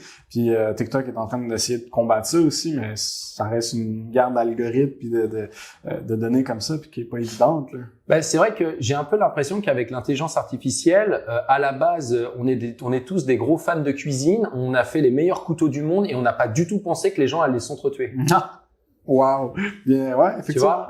C'est un peu parce que forcément, étant dans le domaine du marketing et de la communication, je m'intéresse à l'intelligence artificielle, mais c'est un peu comme les actualités. Il y a des moments, tu te dis, je suis pas sûr que j'avais envie de savoir ça. Exact. Tu vois. Et là, il y a tout, quoi. Il y a autant, moi, je raconte là dans la vidéo que pour $10 par mois, je peux augmenter la productivité de mes employés. Donc du coup, c'est super intéressant. Donc c'est bien. Il y a de l'intelligence artificielle pour faire des comptes rendus de réunion. Donc ça se plug. Tous les outils qu'on a, que ce soit Gmail, que ce soit Notion, je sais pas si tu utilises Notion. Complètement. Ils sont tous en train d'inclure l'intelligence artificielle à différents niveaux, qui vont tous nous aider à à être plus efficace, à sauver du temps. Ouais. Mais il y a l'autre côté, en fait. Ouais, et c'est ça mon point, c'est de dire, oui, ces outils-là, moi, personnellement, je m'en sers déjà, parce que de toute façon, je suis plus, moi, je m'adapte. C'est-à-dire que c'est vraiment, tu t'adaptes ou tu meurs, en business. Donc après, si demain il y a plus TikTok, moi il y a plus TikTok, tant pis, je proposerai plus de TikTok. Demain il y a Microsoft qui se décide. Un peu plus en danger, mais non mais on recrute, c'est correct. Demain Microsoft arrive enfin à concurrencer Google avec un moteur de recherche qui a de la, comment dire, qui a un minimum de répondance, qui a un minimum d'allure. Tu parles de tes rêves. J'espère que, non mais moi j'espère que Google va se faire concurrencer un moment parce que j'aime pas les marchés monopolistiques. Non, c'est en réalité. Bing, Yahoo, c'est vite fait. Et d'ailleurs, mais même quand on regardait Facebook, je veux dire aujourd'hui Facebook, c'est même pas ça a toujours été. Le support client, il est déplorable. Moi j'ai des clients qui m'appellent. Faut que tu achètes la certification là, pour avoir le support. Non mais alors, direct. Mais on en a évidemment. Sauf qu'en réalité, comment dire, moi j'ai des clients qui m'appellent et qui me disent voilà, j'ai tel problème sur mon compte, mais je leur dis mais je suis pas le support Facebook, tu vois. Mais ils sont désespérés parce que mais ils répondent pas, mon compte il s'est fait striker, je comprends pas pourquoi, etc. Puis il y a pas de support. Et donc c'est la raison pour laquelle j'aimerais bien moi qu'il y ait plus d'entreprises, qu'il y ait plus de concurrence parce que je trouve que c'est malsain. Absolument. Mais les GAFAM, pour moi c'est malsain. Je suis un gros consommateur de Google, Facebook, Amazon, mais le fait que ces gens-là soient dans un monopole crée, comment dire, une dégradation, je trouve, du service. Pourquoi t'embêter à avoir un service client sur la coche quand de toute façon t'es le seul acteur? Absolument. Et c'est ça un petit peu mon souci, et que aujourd'hui ils dictent tous leurs règles, tu vois. Par exemple, YouTube. Par exemple, Facebook puis les médias francophones, les médias au Canada plus. Ouais, complètement. Ils sont en train de barrer la route aux médias. T'as plus accès aux médias sur les réseaux sociaux parce que on essaie de réglementer ça un peu, puis déjà on a des bâtons dans les roues. Là. On a YouTube également où moi je suis des, tu vois, par exemple des créateurs de contenu du coup sur justement tout ce qui est immobilier, finance, etc. qui expliquent attends je peux pas dire telle chose sinon je vais me faire censurer, démonétiser. Là il y a plus ci, il y a plus ça. Moi-même sur certaines des vidéos que je fais dans la rubrique entrepreneuriat, je peux même pas, si je veux les sponsoriser ou autre, je ne peux pas parce que à un moment j'ai parlé de tel truc. Mais je dis mais attends, je parle entrepreneuriat, je suis pas en train de dire aux gens de faire de la crypto ou d'investir dans FTX. Non mais sérieux, je parle juste entrepreneuriat. Et on est vraiment actuellement, je trouve qu'on est de plus en plus influencé parce que ces entreprises-là veulent qu'on consomme. Et c'est dramatique parce que c'est une grosse propagande.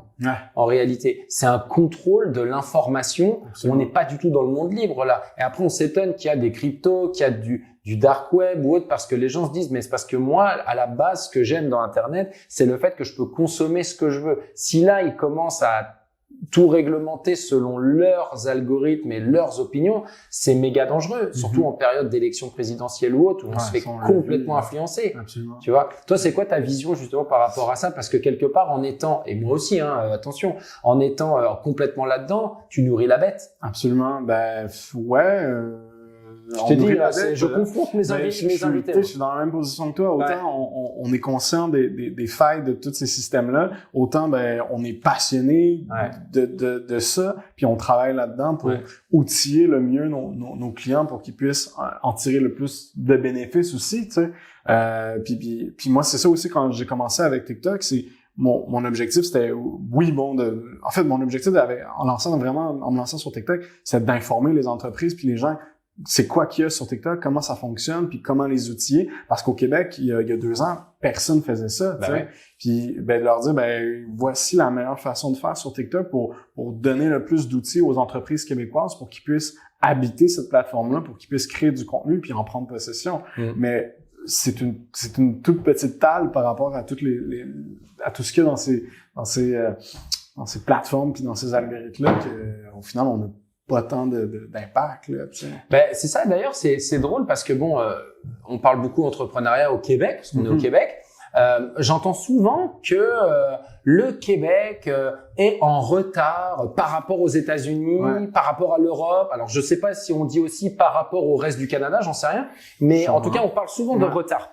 Pourquoi je veux dire, on n'est pas le village des Gaulois, donc pourquoi un peu, on est le village des Gaulois, on est les Gaulois au Canada anglais. Ouais, mais on a tous accès à Internet, on a tous accès à TikTok, on a tous accès à l'école. Enfin, on n'est pas plus con que les autres. Après, moi, je suis pas québécois, je suis français, je suis ici depuis 10 ans, mais j'ai du mal à comprendre pourquoi on parle de retard et pourquoi il y aurait un retard. Ouais.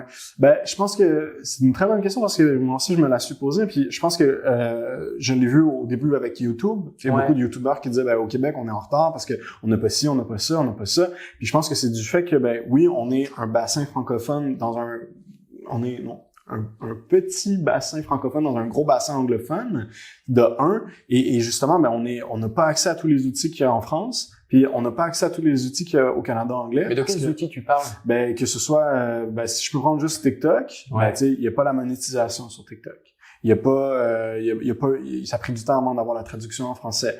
Tu sais, il y a plusieurs petits outils comme ça, dans toutes les plateformes, et je pense que les utilisateurs en général au Québec ont justement, oui, un petit retard à ce que tous les outils soient adaptés au même niveau pour tout le monde par rapport aux autres populations. C'est-à-dire qu'aux États-Unis, ils sont 150 millions sur TikTok. Fait que définitivement, il y a plus d'outils, il y a plus de choses qui leur sont offertes parce que c'est un plus gros bassin. De même que nous, ben, sur TikTok au Québec, on est 2 ou 3 millions. Fait que c'est des petits joueurs, on est moins importants. En gros, le marché est tellement petit que ça intéresse personne. Le marché est tellement petit que pour être au niveau régulier, ben, ça prend un peu plus de temps que tous les acteurs ou toutes les personnes qui sont intéressées par le sujet ou par la plateforme ou par l'outil soient au même niveau pour que la plateforme dise, ben, on va pouvoir leur donner un peu d'intérêt pour qu'ils soient au même niveau qu'un peu tout le monde, que les grands bassins. Ouais, ok, je comprends. Mais c'est une grosse question. Ben oui, mais moi, ça fait partie, justement, de mes chevaux de bataille. C'est justement faire des podcasts, faire du contenu relatif à l'entrepreneuriat au Québec. Et encore plus en tant que Français, parce que moi, quand je suis arrivé au Québec, c'était le 14 avril 2013, je m'en souviens bien. Et j'avais jamais mis les pieds à Montréal, mais j'avais prévu de m'y installer. Donc j'étais avec ma conjointe. En avril, il y a pas la neige. En avril, alors j'arrive, il y avait des tas de neige. Okay. Donc il y avait pas de la neige partout, mais il y avait des tas de neige et il y avait des mecs en short. Sur les terrasses. Sur les terrasses. Mais il y a de la neige. Donc je disais mais c'est quoi ce bordel? On est dans quel pays là? Et non, assez intéressant. Mais ce que j'ai constaté surtout, c'est qu'il y avait énormément d'entrepreneurs, qu'on pouvait vraiment parler business facilement, qu'il n'y avait pas d'âge pour monter un business. Il y avait des freelance, il y avait tu peux avoir 22 ans et lever 2 millions de dollars pour un business si jamais t'as la tête bien faite. Et ça, moi, ça m'a surpris parce que en France, c'est un peu moins comme ça. Peut-être que ça a changé depuis 10 ans, mais en tout cas, j'ai trouvé qu'ici, il y avait vraiment une culture entrepreneuriale, puis on n'hésitait pas à se mettre en avant, puis les gens parlaient bien en public, ça avait bien s'exprimer à ce niveau-là. Puis surtout, il y avait un côté très... je sentais un peu l'Amérique francophone ici, et c'est pour ça que j'ai décidé de monter mon entreprise et qu'aujourd'hui, moi, mes clients, c'est les entrepreneurs, mais la majorité de mes clients, ce sont des entreprises québécoise. Alors je m'appelle My Little Big Web parce qu'en réalité je voulais aussi être international. J'ai des clients aux États-Unis. D'ailleurs là j'en ai une là qui me demande une soumission. Elle est en Californie. Pourquoi elle vient contacter My Little Big Web à Montréal? J'en sais rien. Mais en tout cas c'est cool. J'en ai plusieurs. J'en ai un autre. J'en ai 2 ou 3 en Floride. Donc c'est quand même nice. Mais le cœur de mes clients c'est vraiment des Québécois. Mon objectif c'est de mettre en avant l'entrepreneuriat au Québec parce que je trouve ça entre guillemets dommage, puis surtout je comprends pas et je n'accepte pas le fait que justement on soit un peu les Gaulois du Canada ou de l'Amérique du Nord. Enfin là, quand je regarde Justin Trudeau qui dit qu'il veut augmenter l'immigration de là arriver quasiment à 100 millions, ça va faire que le Québec va représenter une portion beaucoup plus petite dans la population globale et ça va se ressentir au niveau électoral. Et je pense que je comprends pourquoi certains sentent que la langue française et le Québec est menacé. Moi, je suis pas au gouvernement, mais par contre, je peux à ma façon contribuer au développement économique du Québec, notamment j'ai une entreprise, alors même si ça plaît pas à tout le monde que je m'appelle My Little Big Web, il n'empêche que j'embauche des gens, je prends le travail de personnes et je pense m'exprimer correctement en français. Pas pire. Ça va, je me débrouille. Et là, je lance un podcast pour mettre l'entrepreneuriat québécois en avant. Donc, je fais ma part, entre guillemets, mais effectivement, je voulais voir un peu avec toi comment toi, tu vois les choses, parce que aujourd'hui, tu es entrepreneur. Absolument. Bienvenue dans la famille des entrepreneurs. Merci. C'est tous les jours marrant, c'est tous les jours facile. Première fois qu'on me dit ça. Mais en fait, Comment tu vois les choses? Moi, officiellement, ça fait depuis août 2022 que je suis entrepreneur, depuis donc j'ai lancé Aya avec mes partenaires. Puis donc ça fait même pas un an, mais un peu, pas du tout comme toi, vu que toi ça fait 10 ans que tu l'es, mais ça fait 10 ans que j'ai un peu ce regard-là. Je me rappelle, j'ai lancé mon premier site web qui était un blog sur la musique. Puis moi, en fait, je me suis toujours positionné comme quelqu'un qui lançait des projets qui ont jamais été rentables, en fait. Je pense que c'est ça la différence, c'est que ça a toujours été des projets pour le fun, pour m'amuser. Mais t'as entrepris. Mais voilà, j'ai entrepris, puis j'ai fait beaucoup de choses, puis je sais plus trop où je m'en allais avec ça, mais oui. Ta vision de l'entrepreneuriat au Québec. Mais ouais, c'est ça, en fait. Puis c'est ça qui est drôle. Quand j'ai lancé mon site web, c'était un blog sur la musique. Ouais. OK?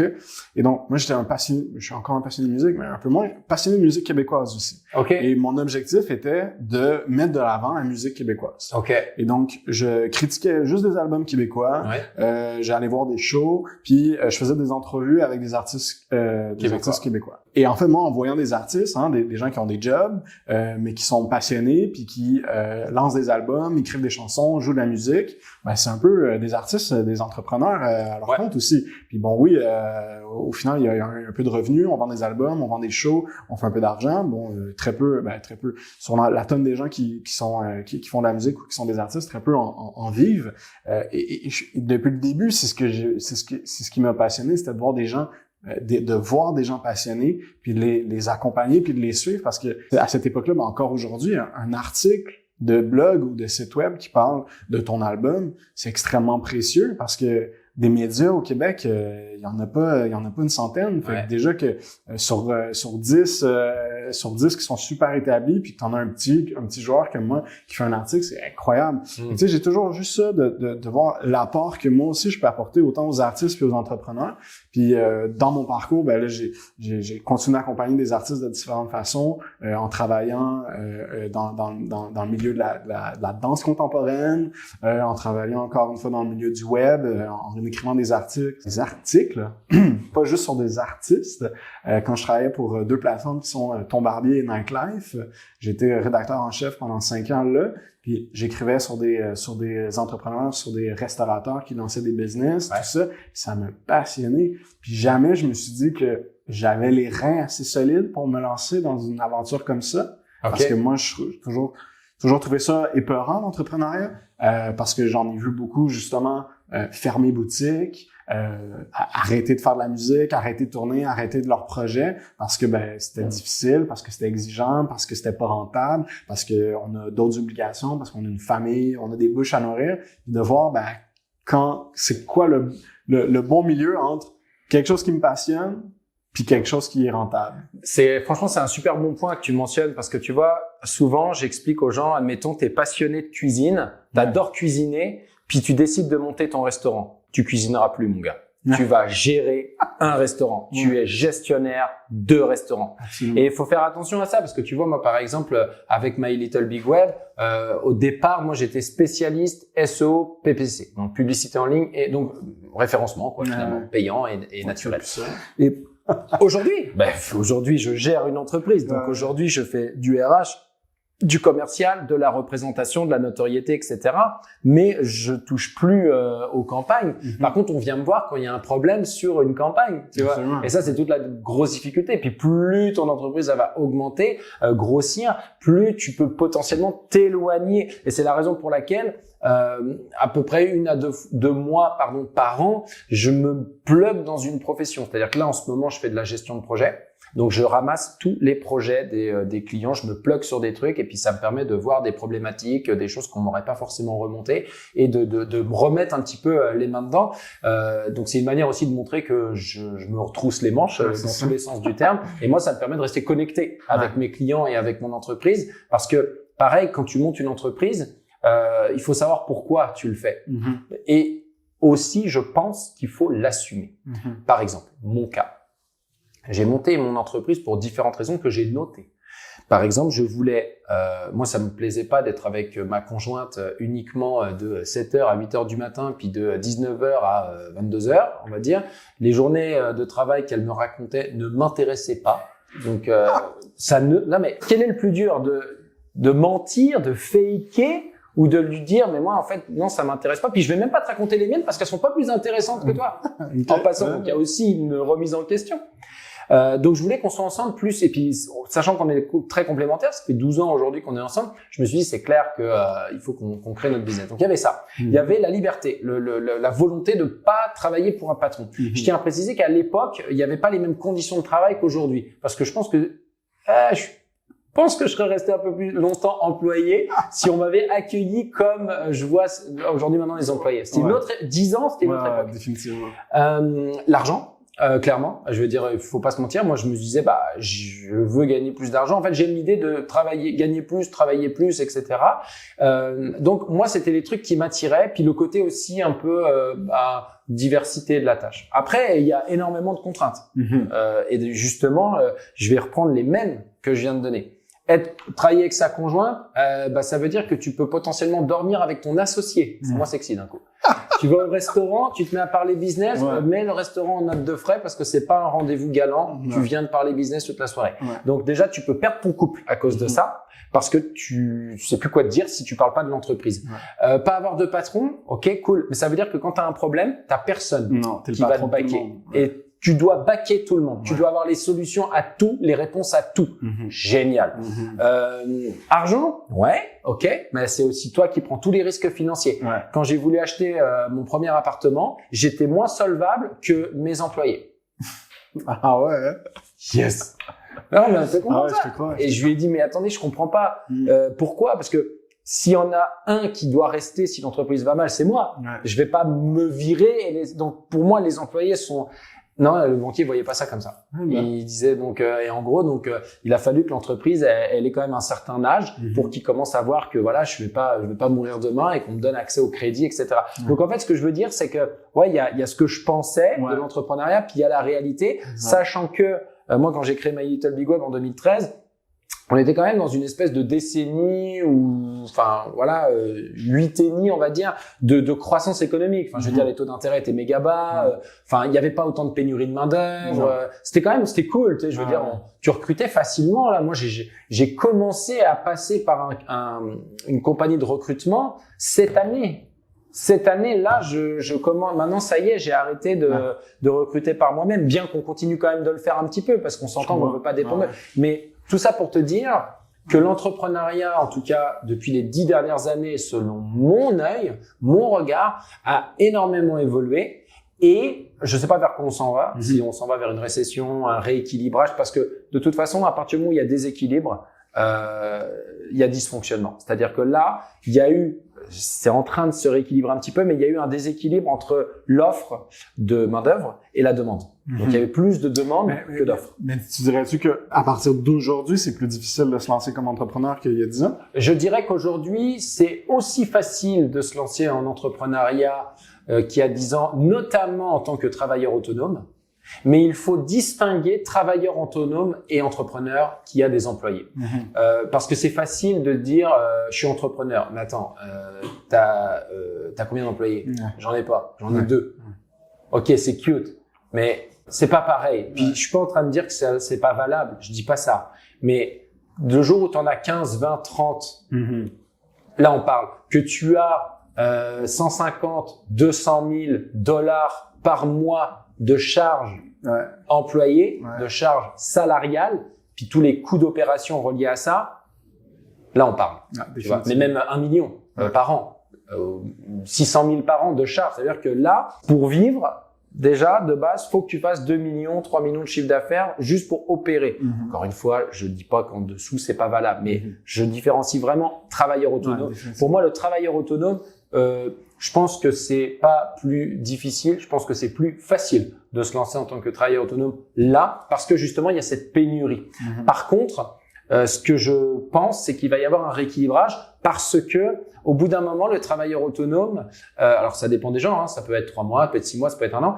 À un moment, il commence à se rendre compte que il a des préférences. Par exemple, moi faire la compta, ça m'intéresse pas. Combien ça coûte un vrai comptable? Ah ouais, quand même. Moi faire les ventes, je suis pas très bon à ça, puis je suis tanné de le faire. Combien ça coûte un vendeur? Là, il va être mieux payé que moi. Là, au niveau marketing, j'ai plus le temps de le faire. Fait que je vais passer par une agence. Ok, ça va me coûter 2, 3, 4 000 $ par mois. Non mais je peux pas mettre ce budget-là. Et donc rapidement, il va se retrouver avec un plafond de verre au-dessus de la tête où il va se rendre compte que finalement, il a pas créé une entreprise, il s'est créé une job. Mais c'est complètement différent parce que et à un moment, il va se dire OK, mais en fait moi au début, mon truc c'était de faire des vidéos et de les vendre à mes clients. Cool. Sauf qu'en réalité, tu passes combien de temps dans la semaine à faire des vidéos?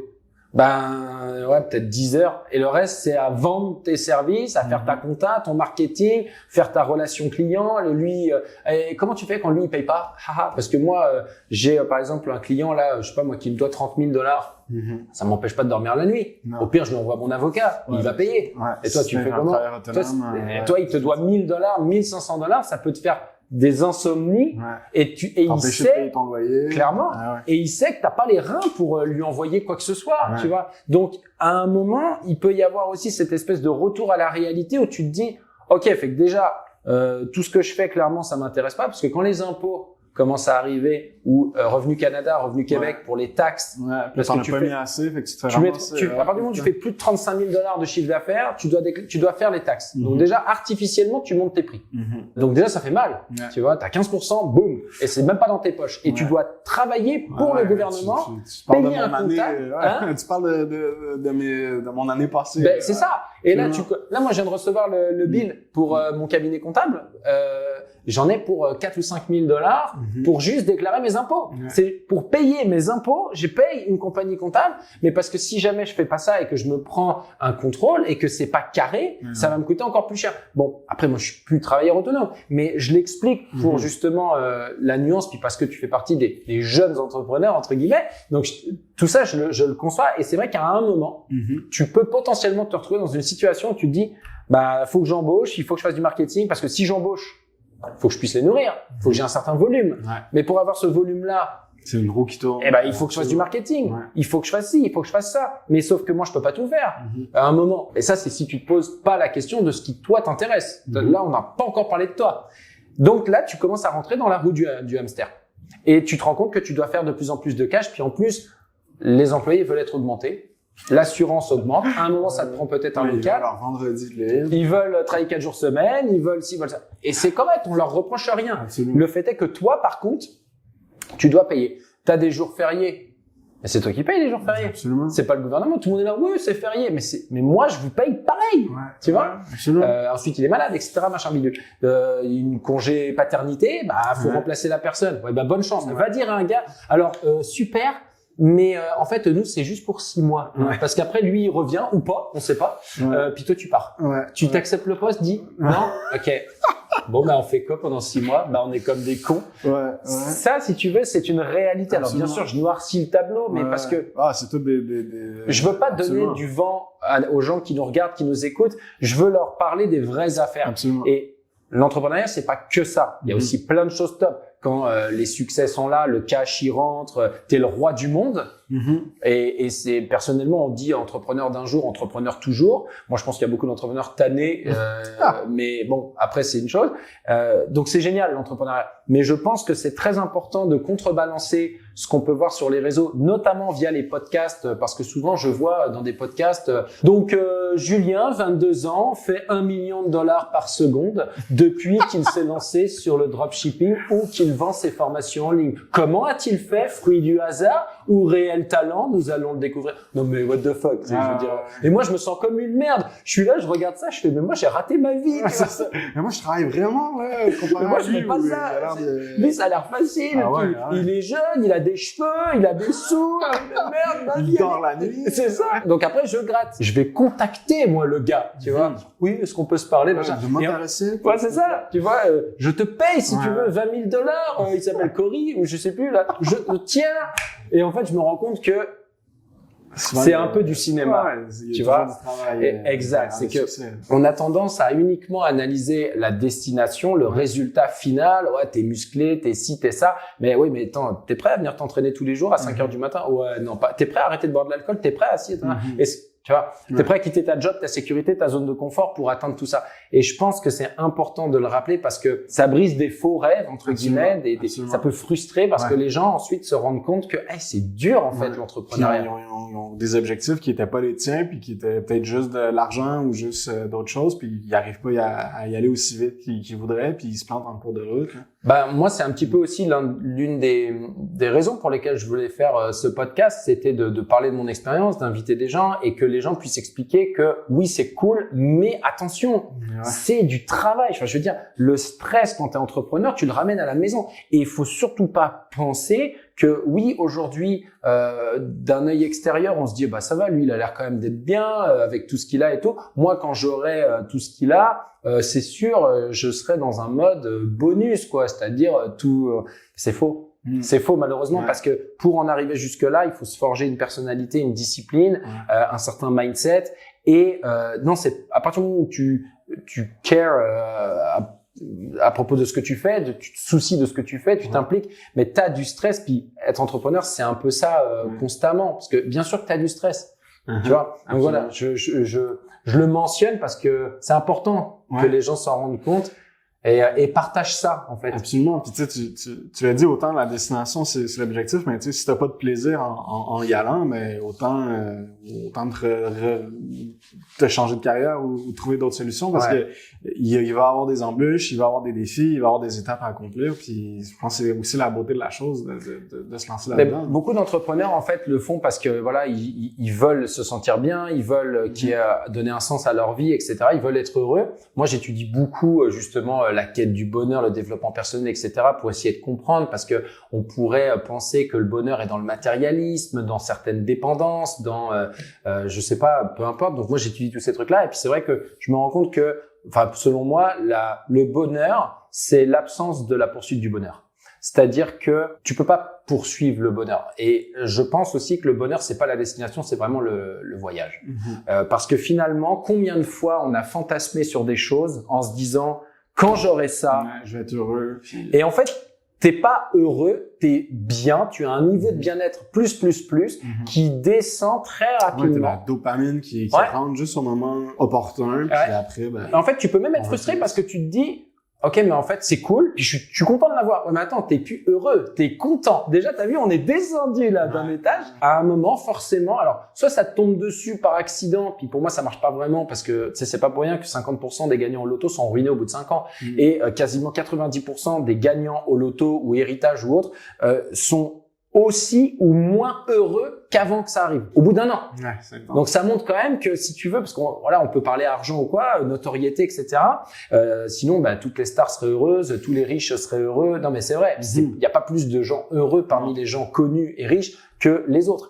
Et donc c'est important aussi, je pense, de le mentionner parce que moi-même je me trouve à faire cette erreur en me disant quand j'aurai plus ce problème, quand j'aurai ci, quand j'aurai ça. Franchement, je peux l'écrire, je peux le dire en vidéo, je serai bien. Non, c'est pas aussi simple. Il y aura toujours des problèmes à régler. Puis, absolument. Donc je trouvais ça important en fait de le mentionner. Voilà, c'était la petite séance mindset. Est-ce que tu as d'autres points qu'on voudrait aborder avant qu'on se laisse?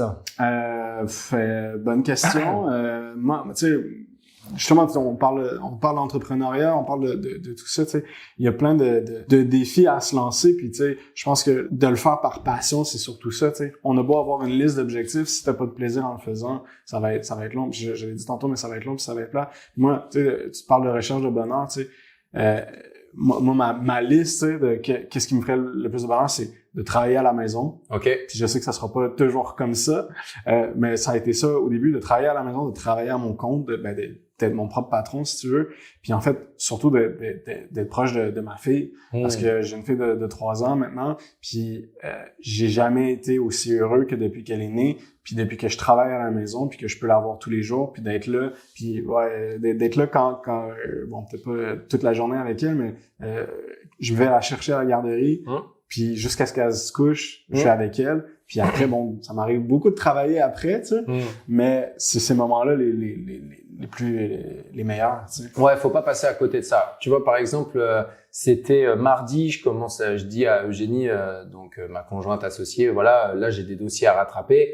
Et donc voilà, est-ce que tu peux aller chercher les enfants? Moi j'ai 2 fils, j'en ai un de 3 ans aussi, et puis un de 8 mois, 8 ou 9 mois. Et elle me dit ouais, il y a pas de souci. Tu penses que tu rentres à quelle heure? Et je dis bah c'est sûr et certain, je suis là pour l'histoire, parce que c'est mon fils Noah. Pour lui, c'est papa qui lui lit l'histoire. C'est 2 histoires, c'est lui qui choisit les histoires et j'ai jamais manqué une histoire. Jamais en 3 ans. Enfin, je lui disais pas des histoires quand il avait 2 mois là, mais j'ai jamais manqué, on va dire, l'histoire depuis qu'il est en âge d'écouter des histoires. Et effectivement, je trouve que c'est méga important de se fixer des limites parce que c'est tellement facile de passer à côté de ça. Tu sais, c'est bête, mais quand je revois des photos de lui quand il avait 8 mois, 1 an, je fais ah ouais. Et il était moins beau qu'aujourd'hui. Mais, ah ouais, le crâne un peu déformé. Ouais, c'est ça. Ah ouais, il est mieux maintenant. Ouais. Mais surtout, je me dis, waouh, c'est fou, ça passe vite, quoi. Ouais. Maintenant, même il a beau avoir 3 ans, il prend mes petits outils, il me raconte ses petites journées. Et je dis, waouh, ça passe vite. Ouais. Tu vois? Donc, c'est important l'argent, le business, c'est important. On va pas jouer les hypocrites. Non, mais, moi, je sais que je veux pas que mes enfants me reprochent d'avoir été absent. Ben, c'est ça, moi, j'ai entendu quelque part. La seule personne dans 20 ans qui va savoir que tu as fait des heures sup et que tu as travaillé comme un dingue, c'est tes enfants qui vont s'en rappeler. Versus les gens avec qui tu travailles en ce moment, dans 20 ans, ça se trouve, tu travailleras même plus avec eux, puis même tes clients ou quoi. Et c'est vrai que il y a vraiment cette espèce d'équilibre. Il faut faire vraiment attention parce que ça, pour moi, je pense que c'est un sacrifice que beaucoup de parents font sans se rendre compte, et ils vont se faire dynamiter à l'adolescence ou après. Ouais, mais t'étais bien contente que je ramène ci, t'étais bien contente d'aller au Club Med. Non, mais je t'ai rien demandé. En fait, moi, j'aurais préféré que tu sois présent. Bam, mange. Exact. Tu vois, et c'est vrai. Et le fait de le savoir, d'en avoir conscience, je pense que ça peut nous éviter de faire certaines erreurs parce que moi, mon fils, il s'en contrefiche que j'ai des millions sur le compte. De toute façon, c'est son quotidien d'être dans une grande maison, d'aller au Club Med, de faire ci, de faire ça. Après, le parent qui en chie pour boucler les fins de mois, la famille monoparentale, le divorcé, le veuve, etc. C'est clair que ces gens-là, je peux pas me mettre à leur place, je peux même pas imaginer ce qu'ils vivent. Ces gens-là, c'est des héros du quotidien. Nous, on est des privilégiés et il faut le dire, faut l'assumer, il faut faire plus preuve de gratitude, d'humilité. Selon moi, personnellement, c'est vraiment quelque chose que je me dis au quotidien. J'ai extrêmement de chance de tout ce que j'ai. Je me suis créé aussi cette chance, mais j'avais des bonnes cartes. Je suis au Canada, je suis au Québec, et je le précise pour tous ceux qui nous écoutent, qui sont québécois, on a des bonnes cartes en étant ici. Et du coup, il faut pas gâcher tout ce qu'on a. Et en plus, il y a une énorme, comment dirais-je, un très bon équilibre, je trouve, vie professionnelle, vie personnelle au Québec. Je l'ai rarement vu ailleurs qu'au Québec. Je trouve ça vraiment bien parce que les Québécois ont vraiment cette espèce de... Qui est récent aussi, tu sais. Ah bah ça, je sais pas, moi j'ai toujours vécu depuis 10 ans, j'ai toujours vu ça. Et au début, ça me surprenait, et ils ont une capacité à couper, à dire, bah, écoute, là, il est 5h, il est 5h30, il est 18h, peu importe. Moi, là, stop. Non, je réponds pas au téléphone. Je coupe le téléphone parce que je suis avec mes enfants. Je suis extrêmement admiratif, et c'est une des raisons pour lesquelles je suis très heureux d'être au Québec, parce qu'il y a ce respect de la vie familiale, il y a ce respect de là, c'est plus l'heure de travailler. Ouais, tu vois, moi, je coupe, comme tu dis, de 5 à 8, puis après à 8, je reprends le téléphone, libre à toi de recommencer de ton bord, si tu veux. Mais, t'irais pas appeler un client à 20h, à 21h, ça se fait pas, tu vois. Et donc, ce que je veux dire, c'est qu'on a vraiment le cadre idéal pour à la fois avoir une business et une vie de famille. Et donc, mon conseil, c'est sacrifiez pas la vie de famille, parce qu'autant en France, s'il y a des Français qui nous écoutent, je pourrais pas avoir ce conseil-là parce que nous, en France, c'est t'es à la job à 8h, tu pars à 20h, 21h, 22h. Tu les vois quand tes enfants? Tu les vois à la fin de semaine. Yes. Ici, non. Moi, à 5h, 5h30 max, je suis avec mes enfants jusqu'à ce qu'ils se couchent. Et le lendemain matin, moi je me lève tôt, mais le matin, je vais les chercher à 7h, de 7h à 8h30, on passe du temps de qualité. Ce matin, mon fils, il était en train de jouer avec ses tubes, il faisait transvaser de l'eau, etc. Ouais, on peut jouer. C'est correct, on peut. Vas-y, joue, t'as envie de jouer à 7h, c'est ça qui te fait triper. Moi, les vendredis, je vais la chercher à midi, puis je reste avec elle tout l'après-midi. Bon, adore, fait que je peux travailler un peu, mais quand même. Puis moi, ça a été en fait quand je me suis lancé avec mes partenaires, parce que j'ai des partenaires avec Aya, ben ça a été une des trucs, ben ma priorité, c'est ma fille, c'est ma famille, puis la job vient après, puis ben parfait. Puis l'avantage, c'est que dans mes 2 partenaires, ben j'ai aussi un papa aussi, fait que il y a la même réalité, qu'on peut se balancer avec notre partenaire. T'sais. Ouais, non, clairement. Puis je pense que c'est important d'en parler justement parce que au début, comme je le disais, moi j'avais pas d'enfant, donc forcément moi ça m'arrangeait pas trop cette culture de 9 à 5. Vraiment pas. Et les parents qui demandent des congés paternité, maternité. C'est bon. Et en fait, après j'ai gagné en maturité et je me suis dit non, au contraire. Et tu vois, tout à l'heure on a fait une présentation, une fois par mois, on parle à tous nos employés, puis on leur a même expliqué que les congés maladie maintenant s'appliquaient aux enfants. Donc ton enfant il est malade. T'es employé chez nous, t'es pas obligé de prendre un sans solde ou de nous mentir en disant que tu fais du télétravail alors qu'en fait on sait très bien que tu télétravailles rien du tout.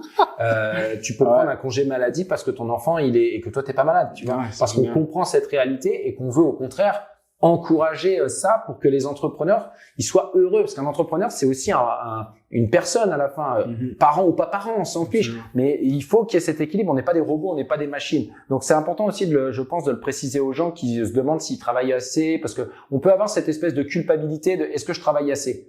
Déjà c'est pas une question de quantité, c'est une question de qualité. Pour moi, il faut travailler intelligemment et pas fort nécessairement. Si tu coupes ton gazon avec des ciseaux, t'as travaillé fort mon gars, mais moi je vais arriver avec ma tondeuse puis je vais prendre le reste de ma journée. Donc trouver les tondeuses, laisser tomber les ciseaux. Absolument. Et travailler intelligemment. En tout cas, moi, c'est un peu mon conseil. Absolument. En tout cas, merci beaucoup d'être venu nous rencontrer. C'était cool. Comme tu peux le voir, c'est parti dans tous les sens. Absolument. C'est bien correct. Je t'avais prévenu. Mais en tout cas, c'était un plaisir de te recevoir. Pareillement. Merci beaucoup. Merci à toi.